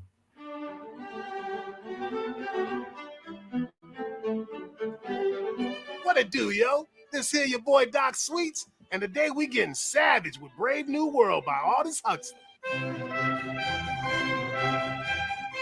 It's the year 632 AF, and most of civilization is part of one hood called the World State. Up in here, technology making it so that humans pop off assembly lines and be brainwashed to value nothing but what the government tells them. Constant happiness, consumption, and banging group orgies. Woo! Wait. And if you still ain't feeling fly, just throw back a little Soma and you get so iced out that you ain't got no worries. So some high-class pusher named Bernard Marx started thinking that unlike the rest of them Soma-slamming zombies, he's a trail-ass individual who curious about what life on the outside be like. So Bernard hollers at some choice honey named Lenina and asks if she want to roll with him to the Savage Reservation, where peeps be living old school. Lenina holler back, but she acting suspicious about this player since he don't like to pop pills and get dirty like she do. When Bernard and Lenina land at the Savage Reservation, they peep some gnarly beezy named Linda and her boy John, who be called the Savage.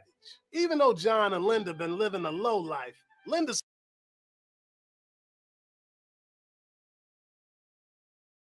Nah, man, I like that one that's tall, Bridget. You know, where my talk about? Yeah, what he's talking about. Let's try again, man. What the dickens, blood. Let's see someone that's taking this a bit fucking serious. What am I talking about? Alright, let's try this one. Bam. Like I said, family. But we're doing it on the fly, man. This is live and direct 9 ether, man. For every stitch. On the Shopify's tools help fly. you sell everywhere. Brave New World by Aldous Huxley is a dystopian novel set several centuries in the future. The story envisions a world that, in its quest for social stability and peace, is in fact devoid of emotion, love, beauty, and true relationships. World controllers run the society through a 5-tiered caste system. The ruling elite, called alphas and betas, act as scientists, politicians, and other top minds. Gammas, deltas, and epsilons are the lower castes and represent the world's industrial workers. Members of every caste receive a narcotic called soma to prevent them from feeling pain or unhappiness.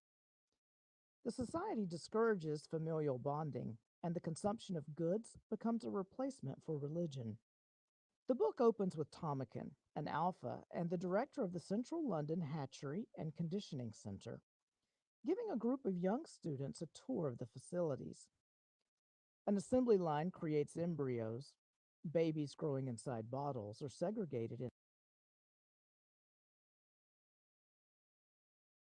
Alright, so already, family, we can see the well, not even similarities, that's not even the right word, but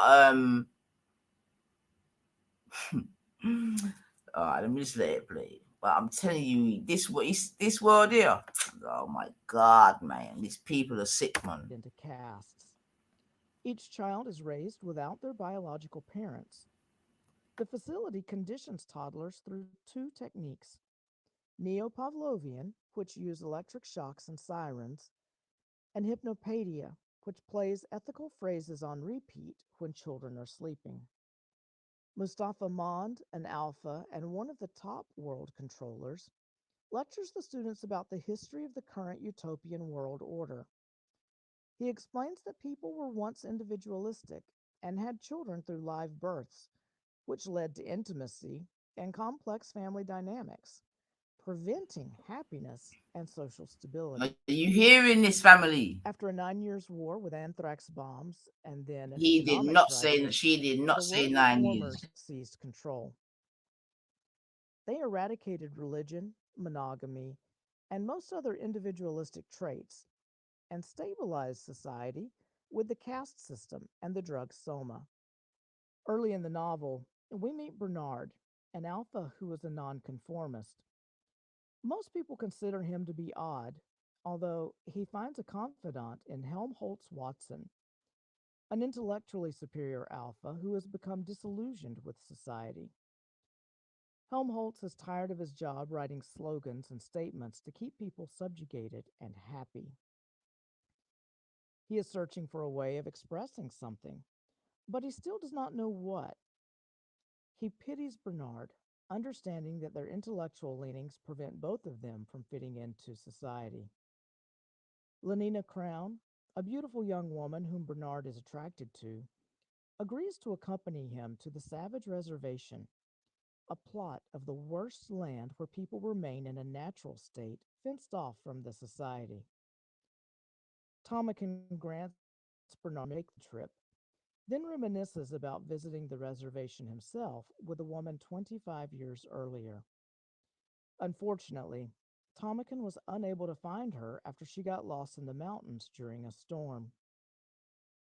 Later, when Bernard and Lenina are on their way to the reservation, Helmholtz tells Bernard by phone that Tomakin is about to transfer Bernard to Iceland due to Bernard's antisocial behavior. Once at the reservation compound, Lenina and Bernard befriend a young man, John the Savage, who soon reveals a story about his mother named Linda. Before John the Savage was born, Linda visited the reservation with his father, Tomakin. After going for a walk by herself, Linda fell.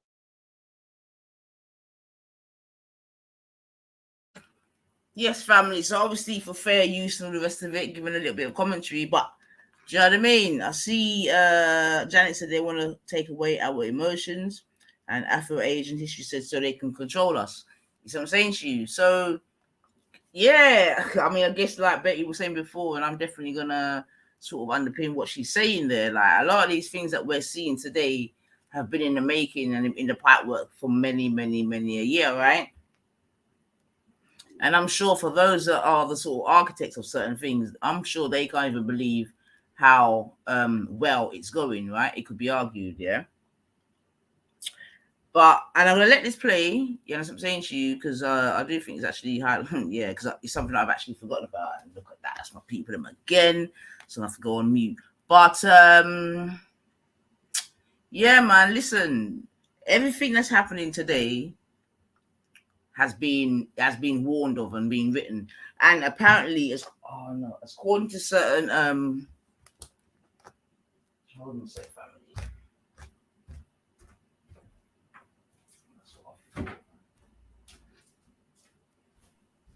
Yeah, so I'll just hold the show, the co-host, the co-pilot, and pick up yourself. So I found a video. It's 15 minutes long. I don't know.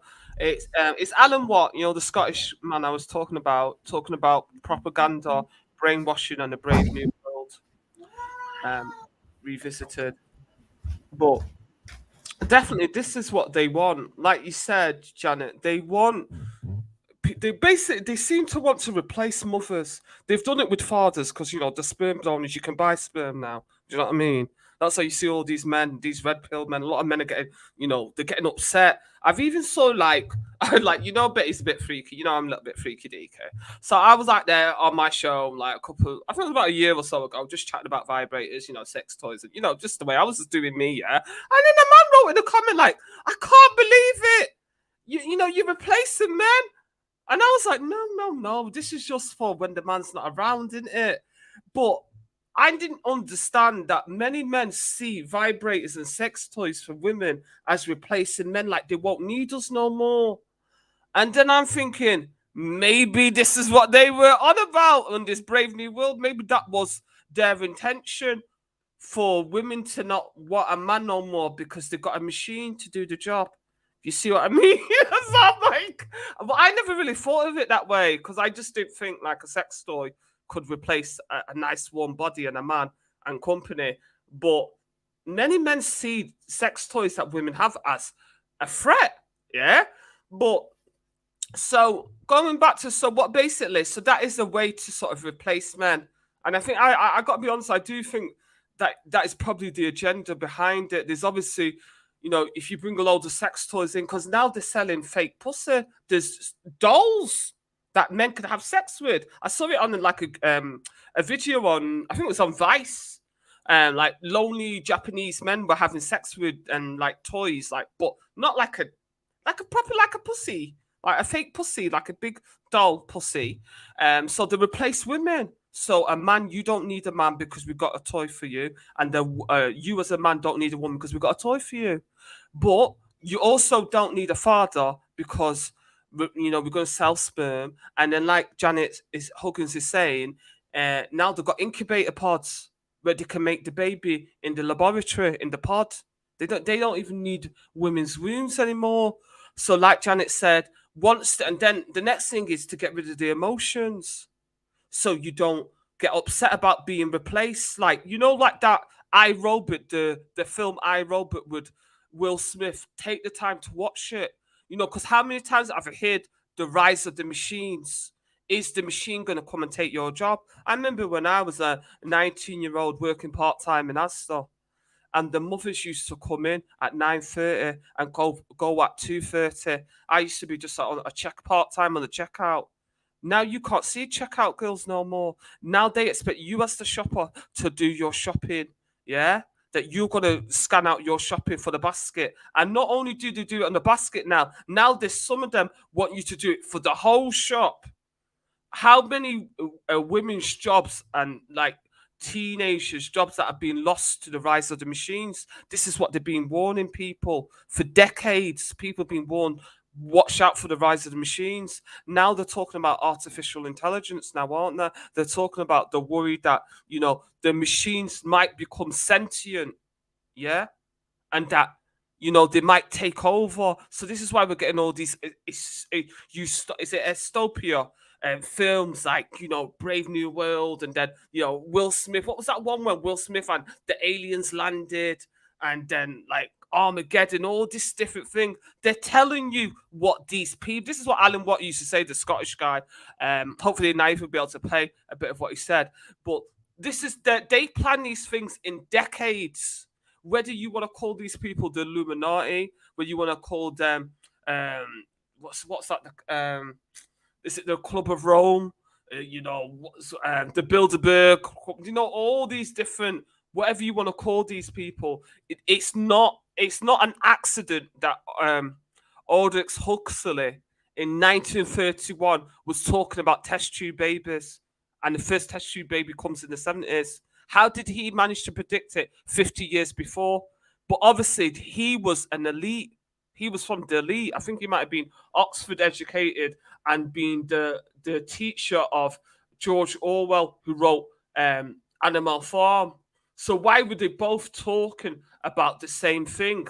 Because they were part of the elite. We all know that George Orwell was a descendant of slave owners, well educated, comes from the upper class.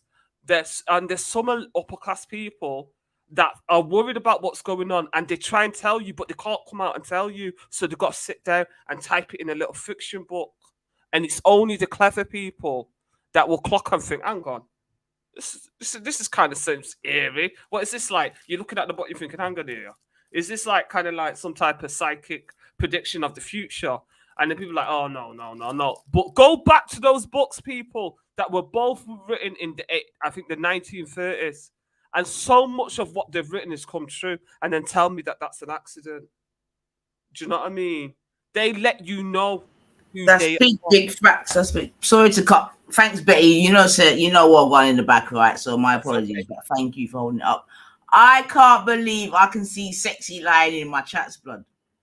Can you see Sexy Lion in the chats, Betty? I can see a Leary. That's Sexy Lion to me. Big up yourself, man. We were speaking about you the other week, man. Nice to know you're about, brother. And I hope you're well, man. For real. AI deep fake software. Yeah, man. Big up yourself, man. Yeah. Big Shit. Nice. Yeah, always nice to see the family, man. But big up yourself, man. Yeah, big up yourself, bro. Big up yourself, man. You get me? But Betty, I tell you, that's why I love my show, you know, because shit happens like organically, right? Because we're here to talk about conspiracy theories, and a lot of what you're just speaking about those books that you're mentioning. I heard you mention George Orwell, yeah, Animal Farm as well. I believe I heard you mention, right? And like you said, Betty, these are old books. Yes, you understand me? And I'm in complete agreement with yourself when you say about, you get me, messages in books, this, that, and the other, right? Just like I had to learn the hard way, well, not the hard way, but that there's also a lot of messages in films, Betty, you get me? Because I wasn't a big film watcher, do you get me? Like, I was like, fuck that, I can't bother. But you see, once I learned that they use the films, just like books, Betty, and other medium sources now, to be fair, to send out messages, that's when I looked at films differently. Do you know what I mean? So that's it. Because it's they call it soft power, don't they? Like when like many people like films like it was the Iron Man that got banned, and I can't remember if it was Iraq, one of those countries, because it was sort of portraying like I think it was the Iraqis as really bad people, and then like the Americans, Iron Man was just going to save, you know, these people in Iraq, and then like it's just the way they portrayed. I think the Iraq, from what I remember, don't quote me on it, but some of the films that are shown that America pump out in Hollywood get banned in like places like China and the Middle East because it's clearly try a culture. They're trying to do a cultural shift and trying to message you and let you know that, oh, we're the good guys, when really, and demonize, you know, the Chinese or the Arabs, you know, whoever they want to be the enemy now. Like James Bond, that was the biggest psyop going. Where how many times did we see James Bond fighting the Russians? That just anybody with Russia would love. How many times? Exactly, Betty. Exactly, right? Yeah. So you just mentioned what did you just mention? So let me just also mention another book that I found to be not revelationary, but I can't think of a better word, but it's also an old book, and I think he's also a secret whistleblower, and that's a comedian called, and I've said it before still, George Kelly. No, I'm talking about Ben Elton. Betty. Ben Elton. Have you heard of him? No, I've not heard of him. I think I've heard of him, but I'm just trying to think. Let me just type in his name. Yeah, he's like a comedian. He used to be part of Badil. No, was he part? No. Let me bring him up as well. But he's an author and he's also a comedian. He's probably had his time now, to be fair. But let me bring him up as well still. And he done a book called Stark, right? I've read quite a few of his books, but the book Stark definitely left lasting memories. And his book basically was, oh God, let me see. Let me try and get an overview of it. Okay. Just to go in line with what you were saying about those other books, Betty, whereby we're saying that basically they're whistleblowers, but they do it in a comedic way or whatever way. And but probably to save themselves as well. Because they know them dead, Betty, 100%. Because we know many whistleblowers to die, right? Like, it's not even a joke thing out here. Many people have lost their life to try to free the people's minds. That's a definite, and that's even in our lifetime. That includes Michael Jackson. Yeah, Michael Jackson, even John Lennon, when he said, Betty, John. Well, we can go back further than John Lennon. We can go John Lennon. We can go the Kennedys that were done out. We can go the Malcolm, Martin, fucking Elvis to us, if you even want to go deep. And Marilyn, like, these people all went out for a reason. I hear Marilyn, she had a lot of pillow talk, didn't she? With a little, she found out a lot of secrets, didn't she? That's what I heard. That's what I'm saying, Betty. She was the original. They call it sex kitten. Yeah. And that's what I'm saying. Sex kitten, pillow talk, secrets come out. Even if you look at going back to the whole James Bond stuff, Betty. Yeah, the honey trap. That's what they call the honey trap. Is where you send in an attractive woman to a man to get him to induce him sexually, and then once he starts talking, which you call what you're saying is pillow talk, then you can entrap him. Absolutely. But this is the book, like I said. Let me just quickly go through it. Stark is a 1989 novel by comedian Ben Elton. It was commercially and critically successful in the United Kingdom and Australia. It was Elton's first novel and launched his writing career. Stark was reprinted anyway. It's a comedy with environmental themes. The comedy style has been compared. I thought it would give us a good. The novel is largely a satire of business, government, and social attitudes towards environmentalism during the 1980s. It describes a world in which big business and the ultra-rich are uncaring. It also skewers environmental activists as being unwilling to take decisive action, but willing to take actions that are self-destructive and ineffectual. The book often deals with serious themes and then delivers comic relief. These comic diversions usually come to an abrupt end, often due to the hapless sudden death of a gag character. The comedy draws on Elton's... Right, it's not really... Okay. No, I think it is, I know what, because if you could scroll down again, because it's the way... Is he talking about... the synopsis might be better, 0161. So let's try this one. Colin C.D. Dobson lives in a humdrum life at a critical point in history. The environment is being destroyed by a series of avalanches, sudden upsets in the Earth's ecosystem, causing widespread destruction. The Stark Conspiracy is a cabal of the world's richest and most influential men who have long been aware that the planet's ecosystem is approaching total collapse. For decades, they have been launching uncrewed spacecraft loaded with supplies into orbit around the Earth and the Moon, seeking to save their own lives and leave everyone else to suffer from total toxic overload. They secretly built a fleet of spacecraft with the intention of colonizing the Moon. Using crude interpretation, they purchased land from Aborigines in Western Australia to use as a launch site. They sell their stocks and commodities to raise cash, dumping the assets at the same time and in high volumes to engineer a world stock market crash and lower the price of the resources they need. They buy the moon from the United States government along with the hardware to reach it. 6 vessels are designed to travel to the moon, 3 of which will carry humans, with room for 250 humans in total. The vessels are named Star Arks, referencing the biblical story of Noah's Ark. The Star Arks contain human and animal embryos in suspended animation, as well as resources needed for life support.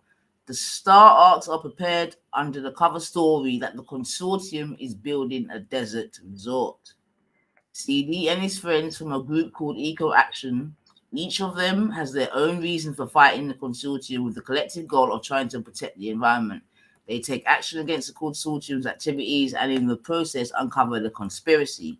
They infiltrate the launch site and wreak havoc. CD and one of the conspirators, Sly Morat, compete for the affections of Rachel, who eventually joins the conspiracy as Sly's intended partner.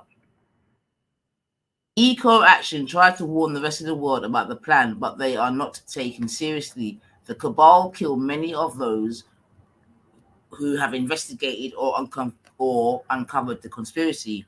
Rachel turns on Sly at the last minute so she can sabotage the launch, but he overpowers and tries to abduct her. She escapes and rejoins the surviving members of the Eco Action. The Stark conspiracy blast off, but find that their existence is frustrating and lonely.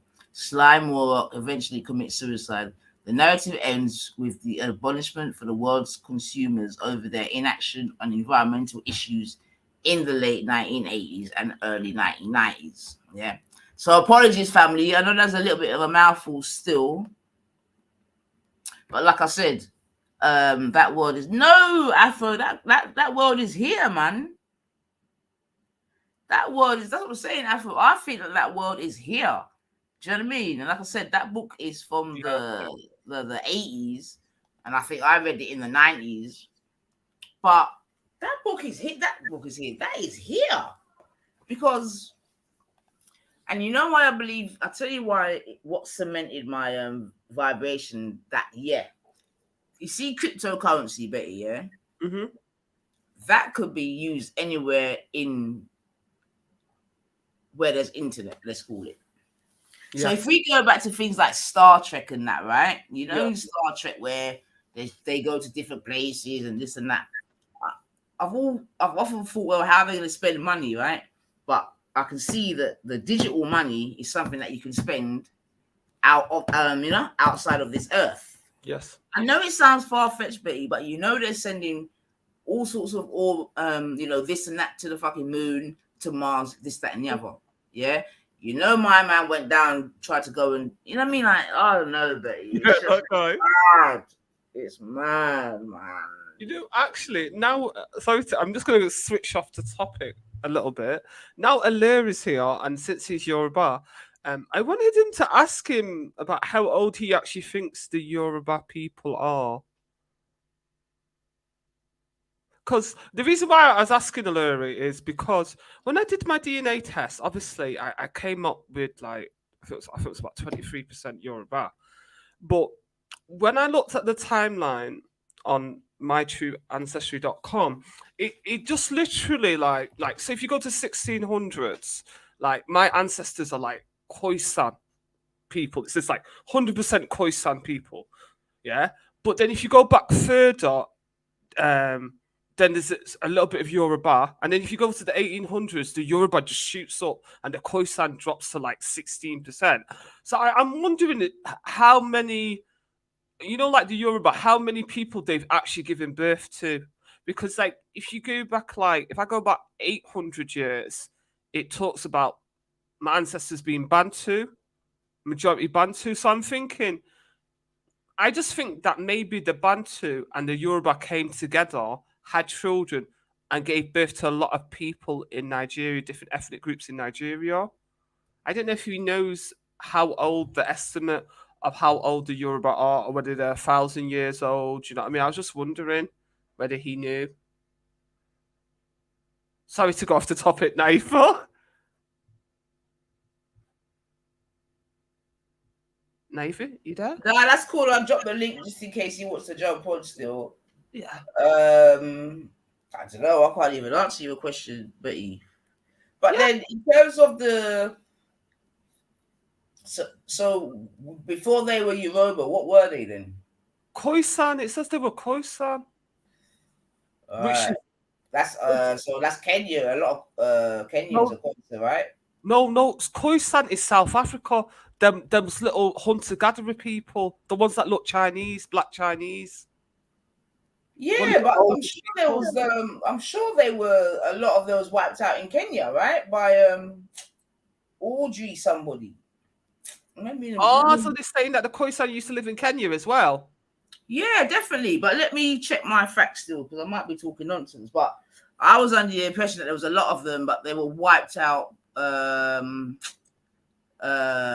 by someone called Audrey something when they were under colonization. Where's my phone? Let me quickly check. I'm sure I even done a. Okay, can you share my screen and I'll show you what I mean? I've done a video about it. Yeah, I can't see your screen, but hold on, let me take mine off. Hold on. Let me show you my screen, and you'll maybe you'll be able to see what I mean. Let me just close all these windows. I've got 20 different windows open. Are you ready for me to click it? Yeah. So, if you can see on the screen, it says, "There's me," and you said the Neolithic age, pro-Khoisan. So that means the people who gave birth to the Khoisan. So the Neolithic period, is that like 10,000 years ago? So it's basically saying my ancestors were 100% Khoisan. Let me just see that. Does anyone know what period the Neolithic period is? Have a look. The Neolithic age. It goes. What's that? It's the Stone Age, 10,000 BC, ending 2020 BC. So when you go there, then when you go to the next ring, it goes Proto-Bantu. Yeah, the early Bronze Age. So the early Bronze Age. What's the early Bronze Age? So I take it's round about the earlier Bronze Age. One moment, Bronze Age.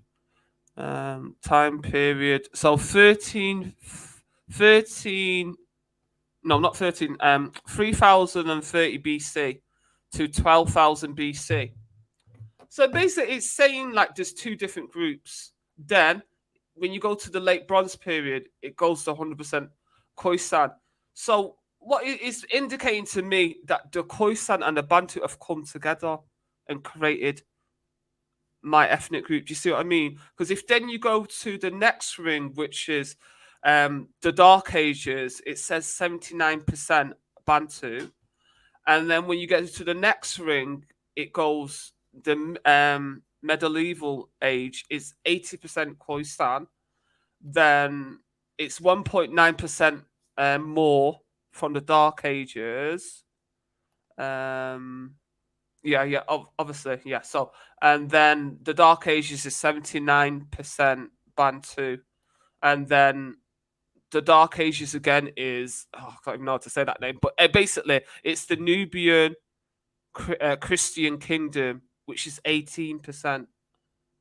So I think it's trying to tell me that all these groups have come together to create, my ethnic group, like obviously the Yoruba, because when you go to the medieval period, the Bantu is 16%, then like the Nubians is 0.8, and then the Yoruba is 1.2, and then the Khoisan is 80.9%. So, you know, when they say the Bantu migration, and they keep on saying, oh, well, the Bantu were on the border of Nigeria and Cameroon, and then they went around Central Africa, East Africa, and South Africa, and they just stayed put. But when I looked at but I don't think they actually did stay put. I think what they've done is move around. They've literally, if they did start off at the border of Nigeria and Cameroon, they've gone round in circles for a couple of, what you call it, thousands of years. They've gone around in circles, making babies along the way. And the Khoisan have done the same thing. Because when I looked at my DNA test, I got a lot of South African, like Zulu, Khoisan, Xhosa. But according to them, they say the Bantu just went from Nigeria to Cameroon and just stayed in South Africa. They don't talk about no back migration all the way up until back to Nigeria. So that's when I definitely thought, these people are just chatting shit. They're not talking the whole story. Yeah, the Bantu might have started on the border of Cameroon, but they've gone around and they go round in circles. Because there's no reason why someone with 2 Nigerian parents, 2 Nigerian grandparents should have, you know, Xhosa, Zulu, Khoisan. Yeah, I mean, how did I get Khoisan? How did, you know, unless I know how I got the Bantu, the Kenyan, because some of my ancestors, when you go back to, I think when you go back to around the 17th century, a lot of the Bantu ancestry comes up and it's mainly focused on Kenya. But it's annoying the way I don't know if it's white people, because white people, they always going on about, oh, the Bantu, they just came from Nigeria, Cameroon, and they went into South Africa, and then they went into East Africa, and they just stayed there. But they didn't just stay there. They went around, and the Khoisan did the same thing. They were walking around in circles, literally for a couple of thousand years, making babies along the way, and then dropping the babies off. You know, bringing together, you know, once the Khoisan and the Bantu mix, it creates new groups. Because one of the things that I've noticed, these racist white folk, you know, the Afrikaners and the British, they always go, oh, you know, when the South Africans go, you white people came and invaded, you took over our land, and they go, well, you Bantu people came from somewhere too. You invaded. But what they forget to tell you is, you see those Khoisan, many of them have Bantu, and also the Zulu, they also have Khoisan DNA, because there's no reason why someone with 2 Nigerian parents should have that much Khoisan in me, unless my ancestors have gone down to South Africa, did a little mixed thing, and then come right back up. But they don't mention that. They always talk like, these races are always trying to talk like, oh, these Khoisan people are the purest Africans. Like they're not had any genetic interference from the Bantu, but it's really just a falsity that you can't have any genetic interference, because it wouldn't make sense. Like you said, like Naifa said, if the Khoisan were not in Kenya, how did I pick up Khoisan ancestry? Do you know what I mean? It doesn't make sense. You know, how someone's all the way in Nigeria and then all of a sudden they get all this South African stuff, unless people have been moving around and mixing. And I think that is the sad thing, when we allow other people to dominate our narrative, when white people are allowed to say, like, just think of the Bantu almost like, yeah, this is another thing I would say as well. When you look at the haplogroups of African women, they always say L3 and L2 is what most people from West Africa are. But when I looked at my haplogroup, it was L0 D, which is from South East Africa, around Mozambique and South Africa. Yeah. So it's just telling me that, you know, my mother's, that is where they were from thousands of years ago. So even that doesn't make sense when they try and make out that, you know, most African Americans, Caribbeans, and West Africans either have L3 or L2. Well, not if you're me and my mum. We have L0A, which is one of the ones that the Khoisan and other people from South East Africa, like Mozambique and South Africa and Botswana, have. So yeah, that's why I was just saying that. I would definitely recommend to people to do a DNA test, but also like I always used to say, I'm blacker than black. I'm just mixed with black, and black. And I just thought I was a BBO woman. When I saw that amount of Yoruba in my DNA, I thought, oh my god, what's going on there? Like, do you know what I mean? Obviously, I don't have no problem with the Yoruba, but I was kind of shocked. And then there was this another group called the Asa, I think Asian people, who were an offshoot of Edo people, you know, Hector's people. Yeah. That was like 20 something percent as well. But yeah, there were a lot of different surprises. And then when I went on GEDmatch, I tell you what, GEDmatch is great. All you have to do is get a DNA test on GEDmatch. Just get a DNA test, and then you can upload your raw data DNA report to GEDmatch. And I did like a little African one to find out. Like, I only took a DNA test because I just wanted to see what type of African I was.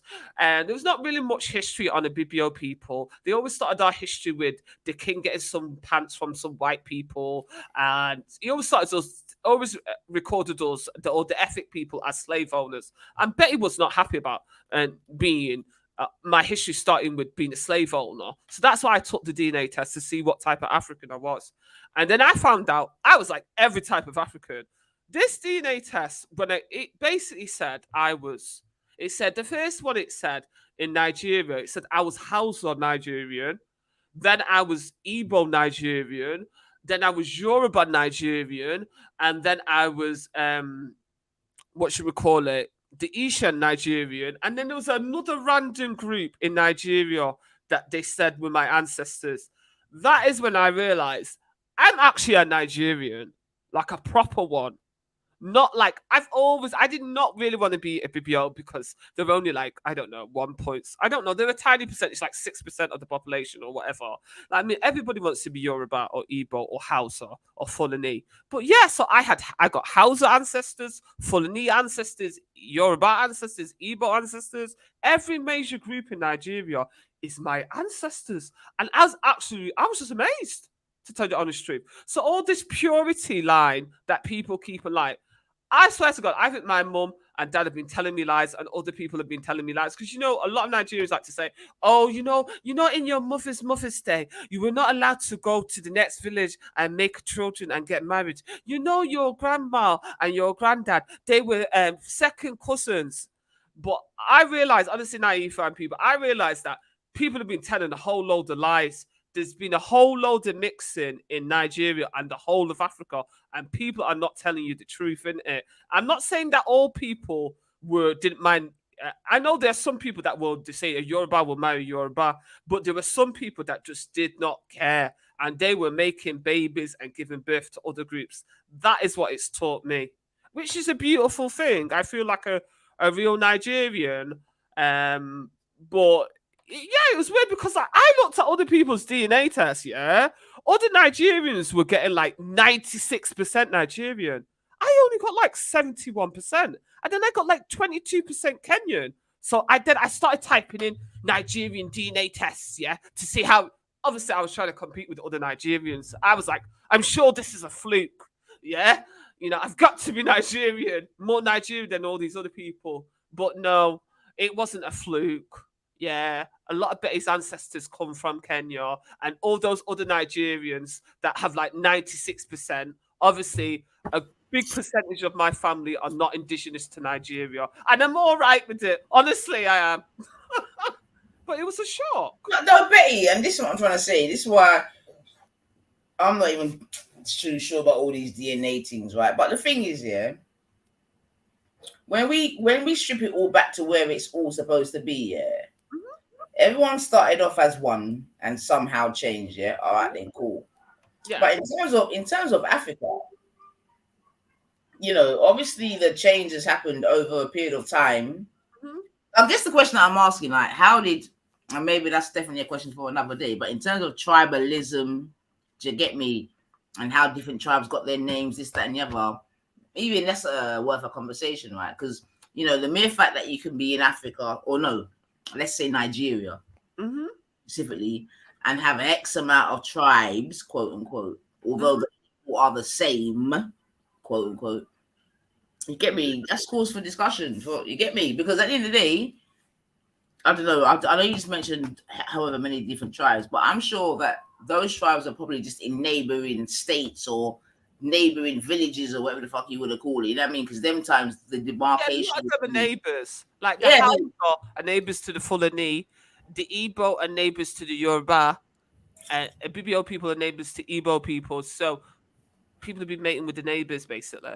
Well, exactly. But before they were neighbours, it was all one. You get me? That's what I'm trying to say. So before the colonizers came, obviously somehow Nigerians themselves, you know what I mean? Yeah, branded off themselves differently. You get me? You know, i.e. tribalism, whatever. But the reason why truth naive, I'll tell you what I've noticed was quite a lot of these ethnic groups in Africa. What they do is they have a dispute with the royal family. The royal family and they split off. So there's Hector's ethnic group. Sorry if I mispronounce it. The Edo people. They in the 15th century, their royal family splits off, and they create a group called the Ashan people. Yeah. Also, the Mendinka do the same thing. I'm not too sure the time period, but they create a group called, I think it's the Mamba people, and that was their royal family splitting off. Right. Yeah. And the Yoruba also created the Fon in Nigeria and the Benin, and the Fon is the biggest population of the Benin. Those are the people that, you know, the Amazon warrior women. Yeah, they are a marriage of the Yoruba and one other group I can't remember, and that's what you'll find, that a lot of times it's either intermarriage or the royal family part of it splits off and goes its own way, and then they get a new name. Right, and that's how tribes are formed and born and created, right? And they give themselves a whole new name from the people that they've separated from, right? Because I'm saying at one point Nigeria would have been one, yeah, wherever they were in Nigeria, then the splits would have started for varying reasons and this, that, and the other.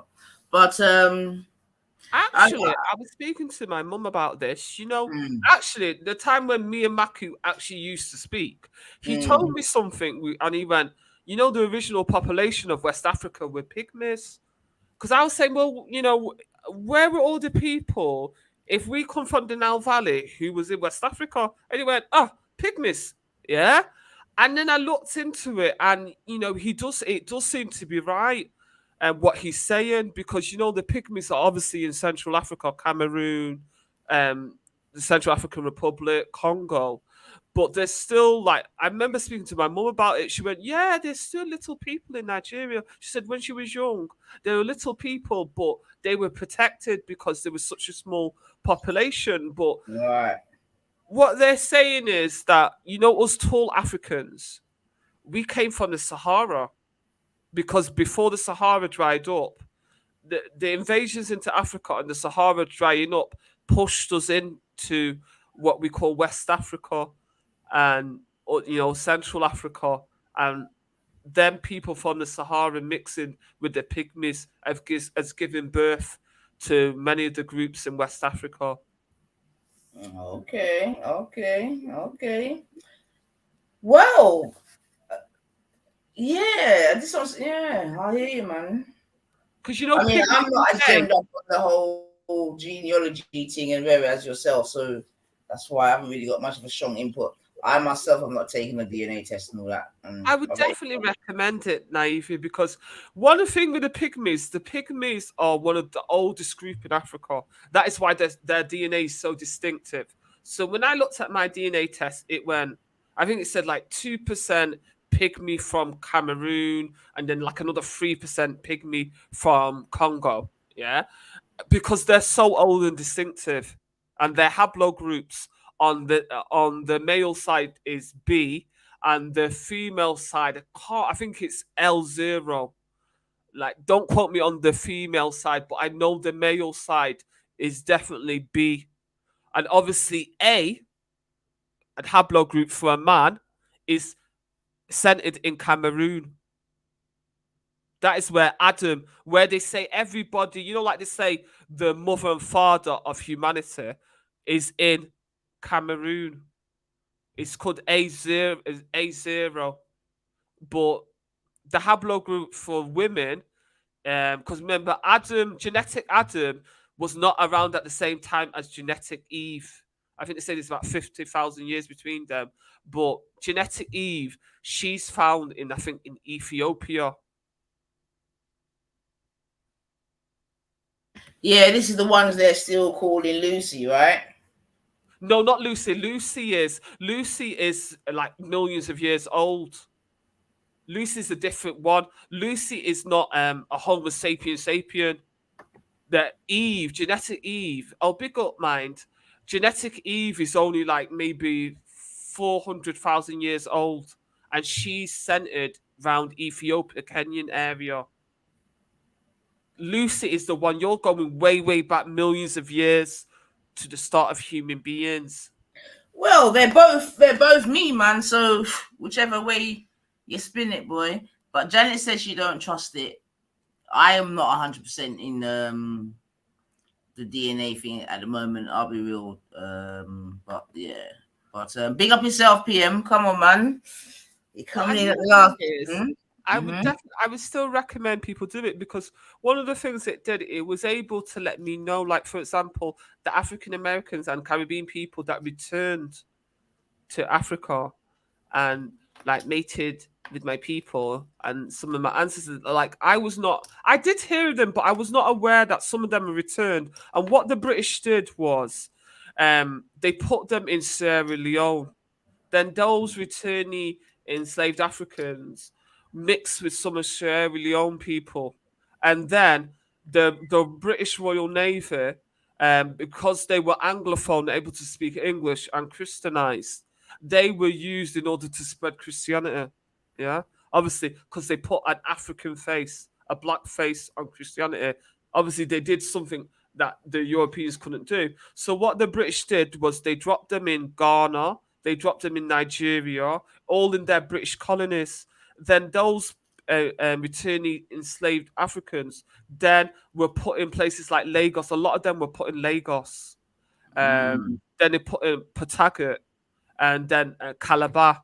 Yeah, they were put in strategic locations, and then those people then go on to have children with the native people of Ghana and Nigerian. That is why, like, Sierra Leone comes up as my ancestors, and Gambia and Mali, because those returnee slaves were from Yoruba people, Hausa people, Mendi people of Sierra Leone, and Mendinka of Gambia and Mali.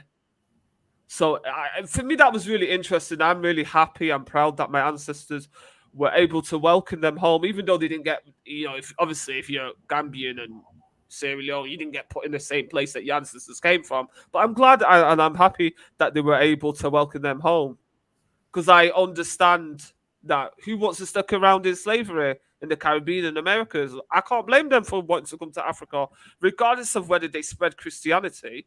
Yeah. I can't blame them for wanting to come back to Africa, because I want to go and live in Africa. Do you know what I mean? So, it was really nice. Like, because that's why it made me understand why Nigerian Pidgin. I couldn't understand why Nigerian Pidgin in English could be understood by people from Sierra Leone. But what they're saying is, Nigerian Pidgin English came out of Sierra Leone's Creole English language, because there were so many returnee slaves and Sierra Leone people that were put and in Ghana and Nigeria. That is why you can understand the Creole English language, Pidgin English, through the whole of West Africa.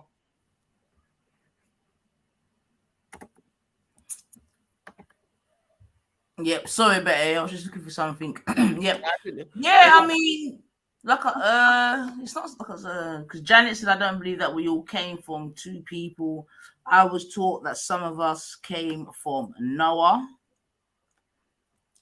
And I'll just go a little bit further and say I don't think that everyone on this earth, is of this earth. And I'll just leave it there. Yeah, I think, like, in terms of, like, just so you don't misunderstand, look, when the scientists say genetic Eve and genetic Adam. They say all human beings are descendant from them people, but those people did not live in the same time period. Like genetic Eve, she's about 50. I think she's about 50,000 years older than genetic Adam. And they found another genetic Adam called, who was even older than the genetic Adam that they thought. And they said that this genetic Adam was not a Homo sapien. Because what happened was there was an African American man called Perry, yeah, and he went and did a DNA test, and I think he also died. And they put his DNA in the machine, the matrix, and he was not descendant from Adam A. And then they found out that his father's father was he was an archaic type of African, and he's called Adam Zero from Cameroon. Adam Zero. Well, I know you're well up on your genealogy and all that, Betty. Like I said, it's definitely not even an area that I can have too much chat for. I just know I'm a goddess up in this bitch. I just wanted to know what type of African you were, like where your ancestors came from in Africa. Man, I'm good, man. I know all I need to know, man. No, you just good. Maybe it's just me. I just used to like history. I was always trying to like. Maybe it's just me. No, yeah, definitely, man. I mean, I'll definitely over is that you've got that sort of historical, curious mind. You get me? Like I said, I just know I'm a goddess up in this bitch. You get me? My people them on both. England as well. You know, because I'm not that keen on England. I think I'm just like my African American and Caribbean ancestors that went back to Africa. So hold on, are you still a black European or not? Black European, I think the terminology was. Yeah, I'm still Afro. It's Afro-European, the term. Afro-European. Yeah, Black European. Yeah, I'm still, but I can still be a Black European and still want to go back to Africa. No, absolutely. I mean, it's your home, innit? Yeah. Like I've always said to the family, it's always good to have an option just in case. Yeah, even if it's like 6 months there, 6 months in Europe. But I'm getting really fed up. Every time I turn on the TV, they're talking about small boats and migrants. Well, just a little bit of history repeating itself. But yep, I hear you still. I hear you. But what I'm going to do is I'm going to play out on a video. Yeah, because I'm going to have to go and get my yard together. You know, go already. Are you going to your mum's for dinner, Betty? No, my mum doesn't like to cook anything on Sunday. It's just Bible studies. Oh, so you're gonna have to cook today? Yeah, my mum only cooks on Saturday. Okay, what are you cooking today, Betty? I don't even know. I just want to go out and roller skate with the kids. I'm just gonna roller skate. I'm dedicated. You still in your roller skating thing? All right. Nothing wrong. Is it raining up there or what then? Oh, it's actually the sun's shining beautifully, actually. Oh, well, it's grey down here, man. So it's a good time to exchange. You go out and I'll end. But yeah, man, big up yourself. Thank you for passing through some really good commentary and information as ever. And yeah, man, I'm just gonna play this video because, like I'm saying, I think, you know, as much as we're talking about all these other stuff, there is indeed other stuff going on that really does need our attention, man. And again, Betty, it probably just even goes back to some of the books and that you was mentioning before. So let me play a bit of this video and yeah, man, see what the family think. Oh, bloody Nora. Nice. Sort yourself out. Hold on a second. 1 second. Ignored by the mainstream media. So the United States just announced it's getting ready for a war with China and Putin at the same time for a very important reason. Chinese President Xi Jinping and Russian President Vladimir Putin are about to completely alter the international power structure and the monetary system. This is why they're getting ready for war. No other reason. The biggest story in the world happened this week in Moscow, and your mainstream media ignored it. This week, Xi Jinping and Vladimir Putin signed 14 different documents in their face-to-face meeting.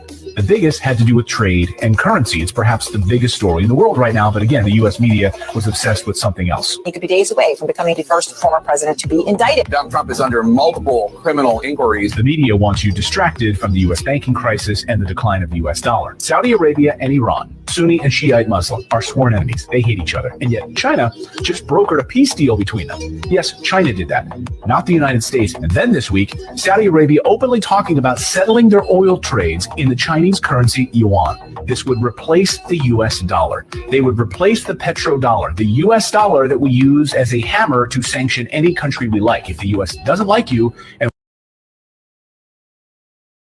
wants to sanction you, they can, because if you want oil, you'll need to pay with U.S. dollars to settle that transaction. Imagine if the U.S. can't threaten you with dollars anymore. All they have left are weapons, and there's nothing more dangerous than a person losing power.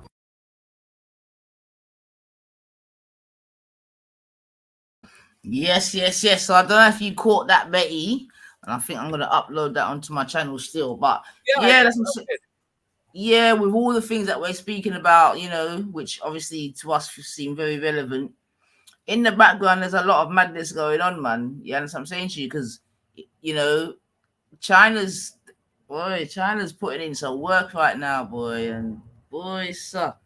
You heard him say that they've brokered a deal where Iran and Syria are coming together.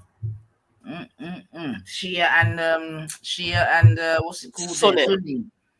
Yeah, man, and then to pay for their thing in the Chinese thing.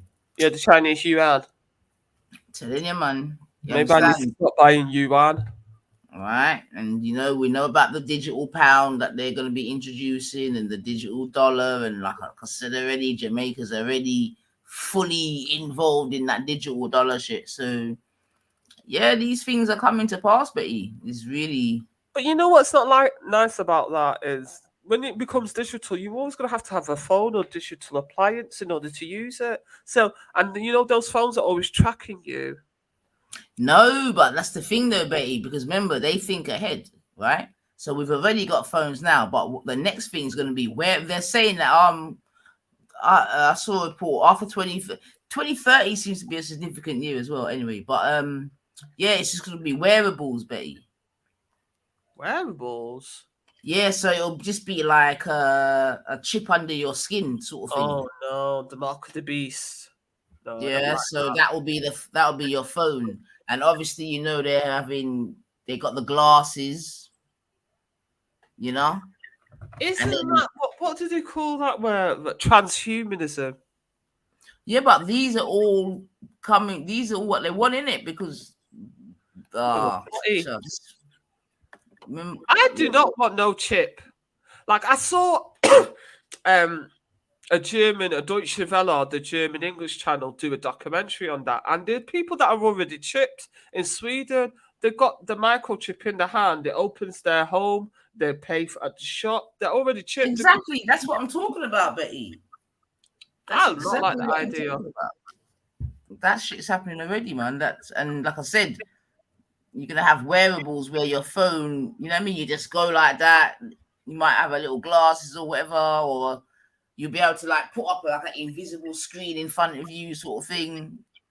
It's mad, man. Like you say their thing is they're gonna say, well, you know, all these children that get lost. If you put a microchip in, then you'll automatically be able to find out their location. That's how they're gonna try and get people to take. That's how I remember they started with the dogs. Remember? Yeah, the dogs and dogs still will get lost. That's how they do it, man. They introduce it. Over 40 million took 2 or more, blah blah blah. 40 million took on take it. That's the thing. I was trying to find something, but I can't. Is this it here? Hopefully this is it here. Is this it? Is this it?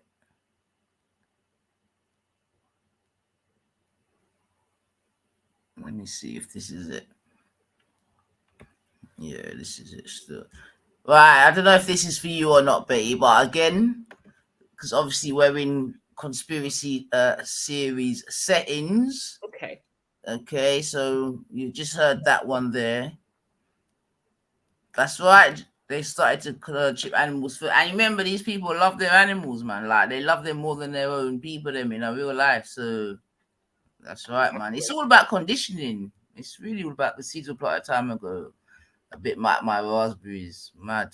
Exactly. That's exactly it, man. And trial and error, and yeah, trial and error and tweaking. Isn't it like Tom Cruise in the Minority Report? Didn't he have some glasses that was able to like beam or see through stuff?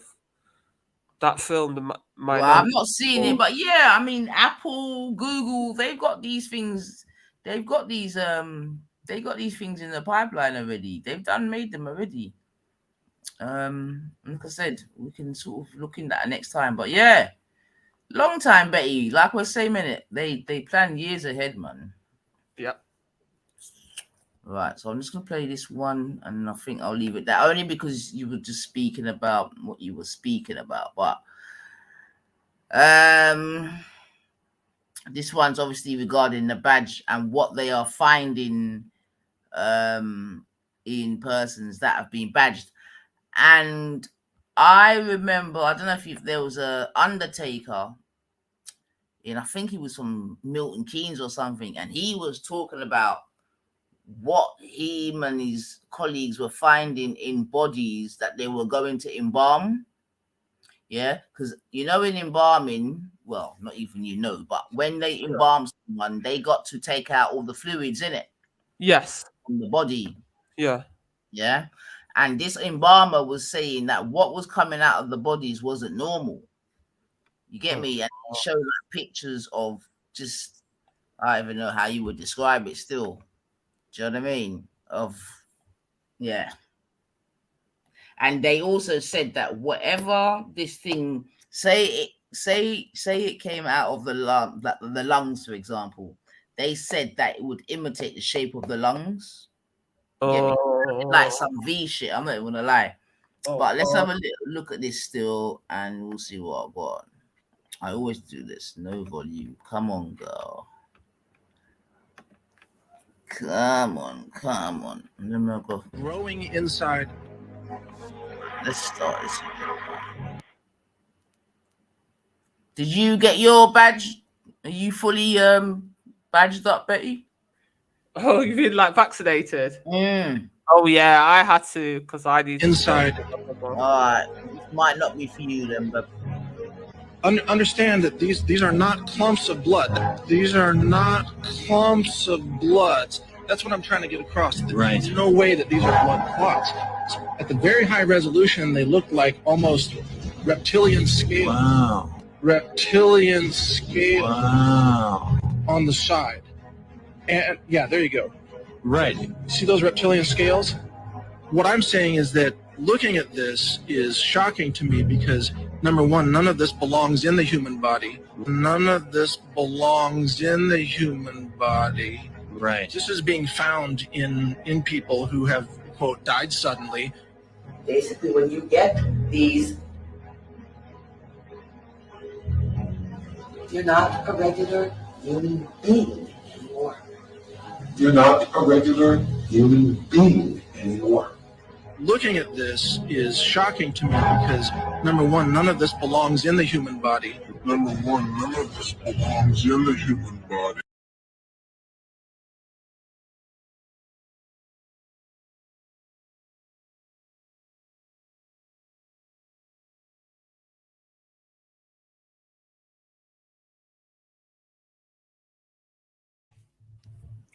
right, so yeah, man. So obviously that was a quick video, and again, obviously this is on the Conspriracy Series table. Do you know what I'm saying to you? Because this could be argued as been like the biggest quote unquote conspiracy in recent times. So we'll have to put this on, and now we can actually talk about it without getting messed up. Because during the peak of COVID, you couldn't mention anything really about it, especially anti this or that, without getting shut down. The amount of flags up, this, that, and the other. But seemingly for one reason or another, you know what I mean, you can talk about it again. But it's still quite like martial. It's still quite like because like my mum asked me about how do you go to America, obviously because I went last year, And I think she went to go to some Christian conference in America. And I said, no, you can't go because you're not vaccinated. So you can't come to the US without a vaccination unless you're a resident or some thingy reason. But no, they don't let unvaccinated people go into the US. I mean, so those rules that they put in, like, you know, like some countries have dropped it where you can, like, you go to Germany without vaccination now, but you can't go to the United States of America without being vaccinated to visit. You know, like a lot of the rules that they put in are still there, but people have not noticed. Well, a lot of countries have had to drop it because, especially those that rely on tourism, man, because they're hungry, and plus they know, yeah. So yeah, because I'm sure even to go to the places that I want to go to now, it's okay. Because that's the thing, they wouldn't have been seeing me or seeing many people without it, man. They really wouldn't. So they've had to weigh it up and see what I'm going right now. What I'm saying, them belly full, but them starving. But yeah, man. But listen, you're going roller skating. Yep. I'm gonna go and sort out some food for this yard. Like I said before, I get sacked. Thank you for passing through as ever and for your contribution. Oh, thank you for the good show. For those that have been listening, this has been myself, 90 for 99. Thank you for tuning in to the end. This has been the introduction of the 90 for 99 Conspiracy Series. And we're going to get back to it, man. We came a little bit off script today, but no problem, man. Because if there's one thing that we've got time. Yeah. So we're still going to deal with this whole, you know, women and voting and this and that. Because I think, and, you know, I suppose it sort of integrates itself really, I guess, into the whole red pill, this, that, and other little bits and bobs. Yeah. But yeah, man, big up yourself, Janet, man. But I think, like, you know, like myself and Bette was speaking about, we do, you know, these conspiracy quote unquote theories. Yeah, let's speak about it, man. Because for my mind, a lot of them now, it's all about joining the dots. Because like we know in it, like these people don't do like one pronged approaches. Yeah, it's a scattershot thing whereby, like if that don't lick, that's gonna lick. If that don't lick, that's gonna lick. Yeah, I mean, if they all lick at the same time, then even better. But we know it's been a drip, and it's been a long time in the making. So yeah, we're definitely going to come back to those conversations in terms of, you know, females and votes, this, that, and the other. But I'm definitely ending just, you know, definitely giving my point of view. You know what I mean? In that, like I said, it's very foolish and foolhardy to be blaming women for, especially in this matter, for this whole LGBT and blah blah blah blah blah blah blah blah, and that's just too easy. Yeah, but like Natty said before, get me, like men need to face men. Yeah, and I think that there's a lot of fear of men facing men. A lot of men would rather face a woman than a man. You get me? And that's why someone invented the word pussyism. But anyway, I'll leave it there. This has been myself, 90 for 99. Yeah, we'll be back again. We'll probably pick up from where we left off. Yes, still, but at least we've got to introduce the series. Yeah, it's still Sunday. It's now 7 minutes to 4. Let's go and do what we got to do. Get me? And yeah, Janet says she done fix up for your curry goats and ting, and yeah, we can't be having that. So let me go and fix up and finish up my one still. Big up, family. You done know, love. And yeah, man, I'll see you in the next one. Make sure you hit the notification bell because you never know when I'm gonna pop up. So we're gonna leave it on there. 9 people in the building. That magical number. Let's leave it on the 9. Big up, one love. You done know the rest, fam. Bye-bye.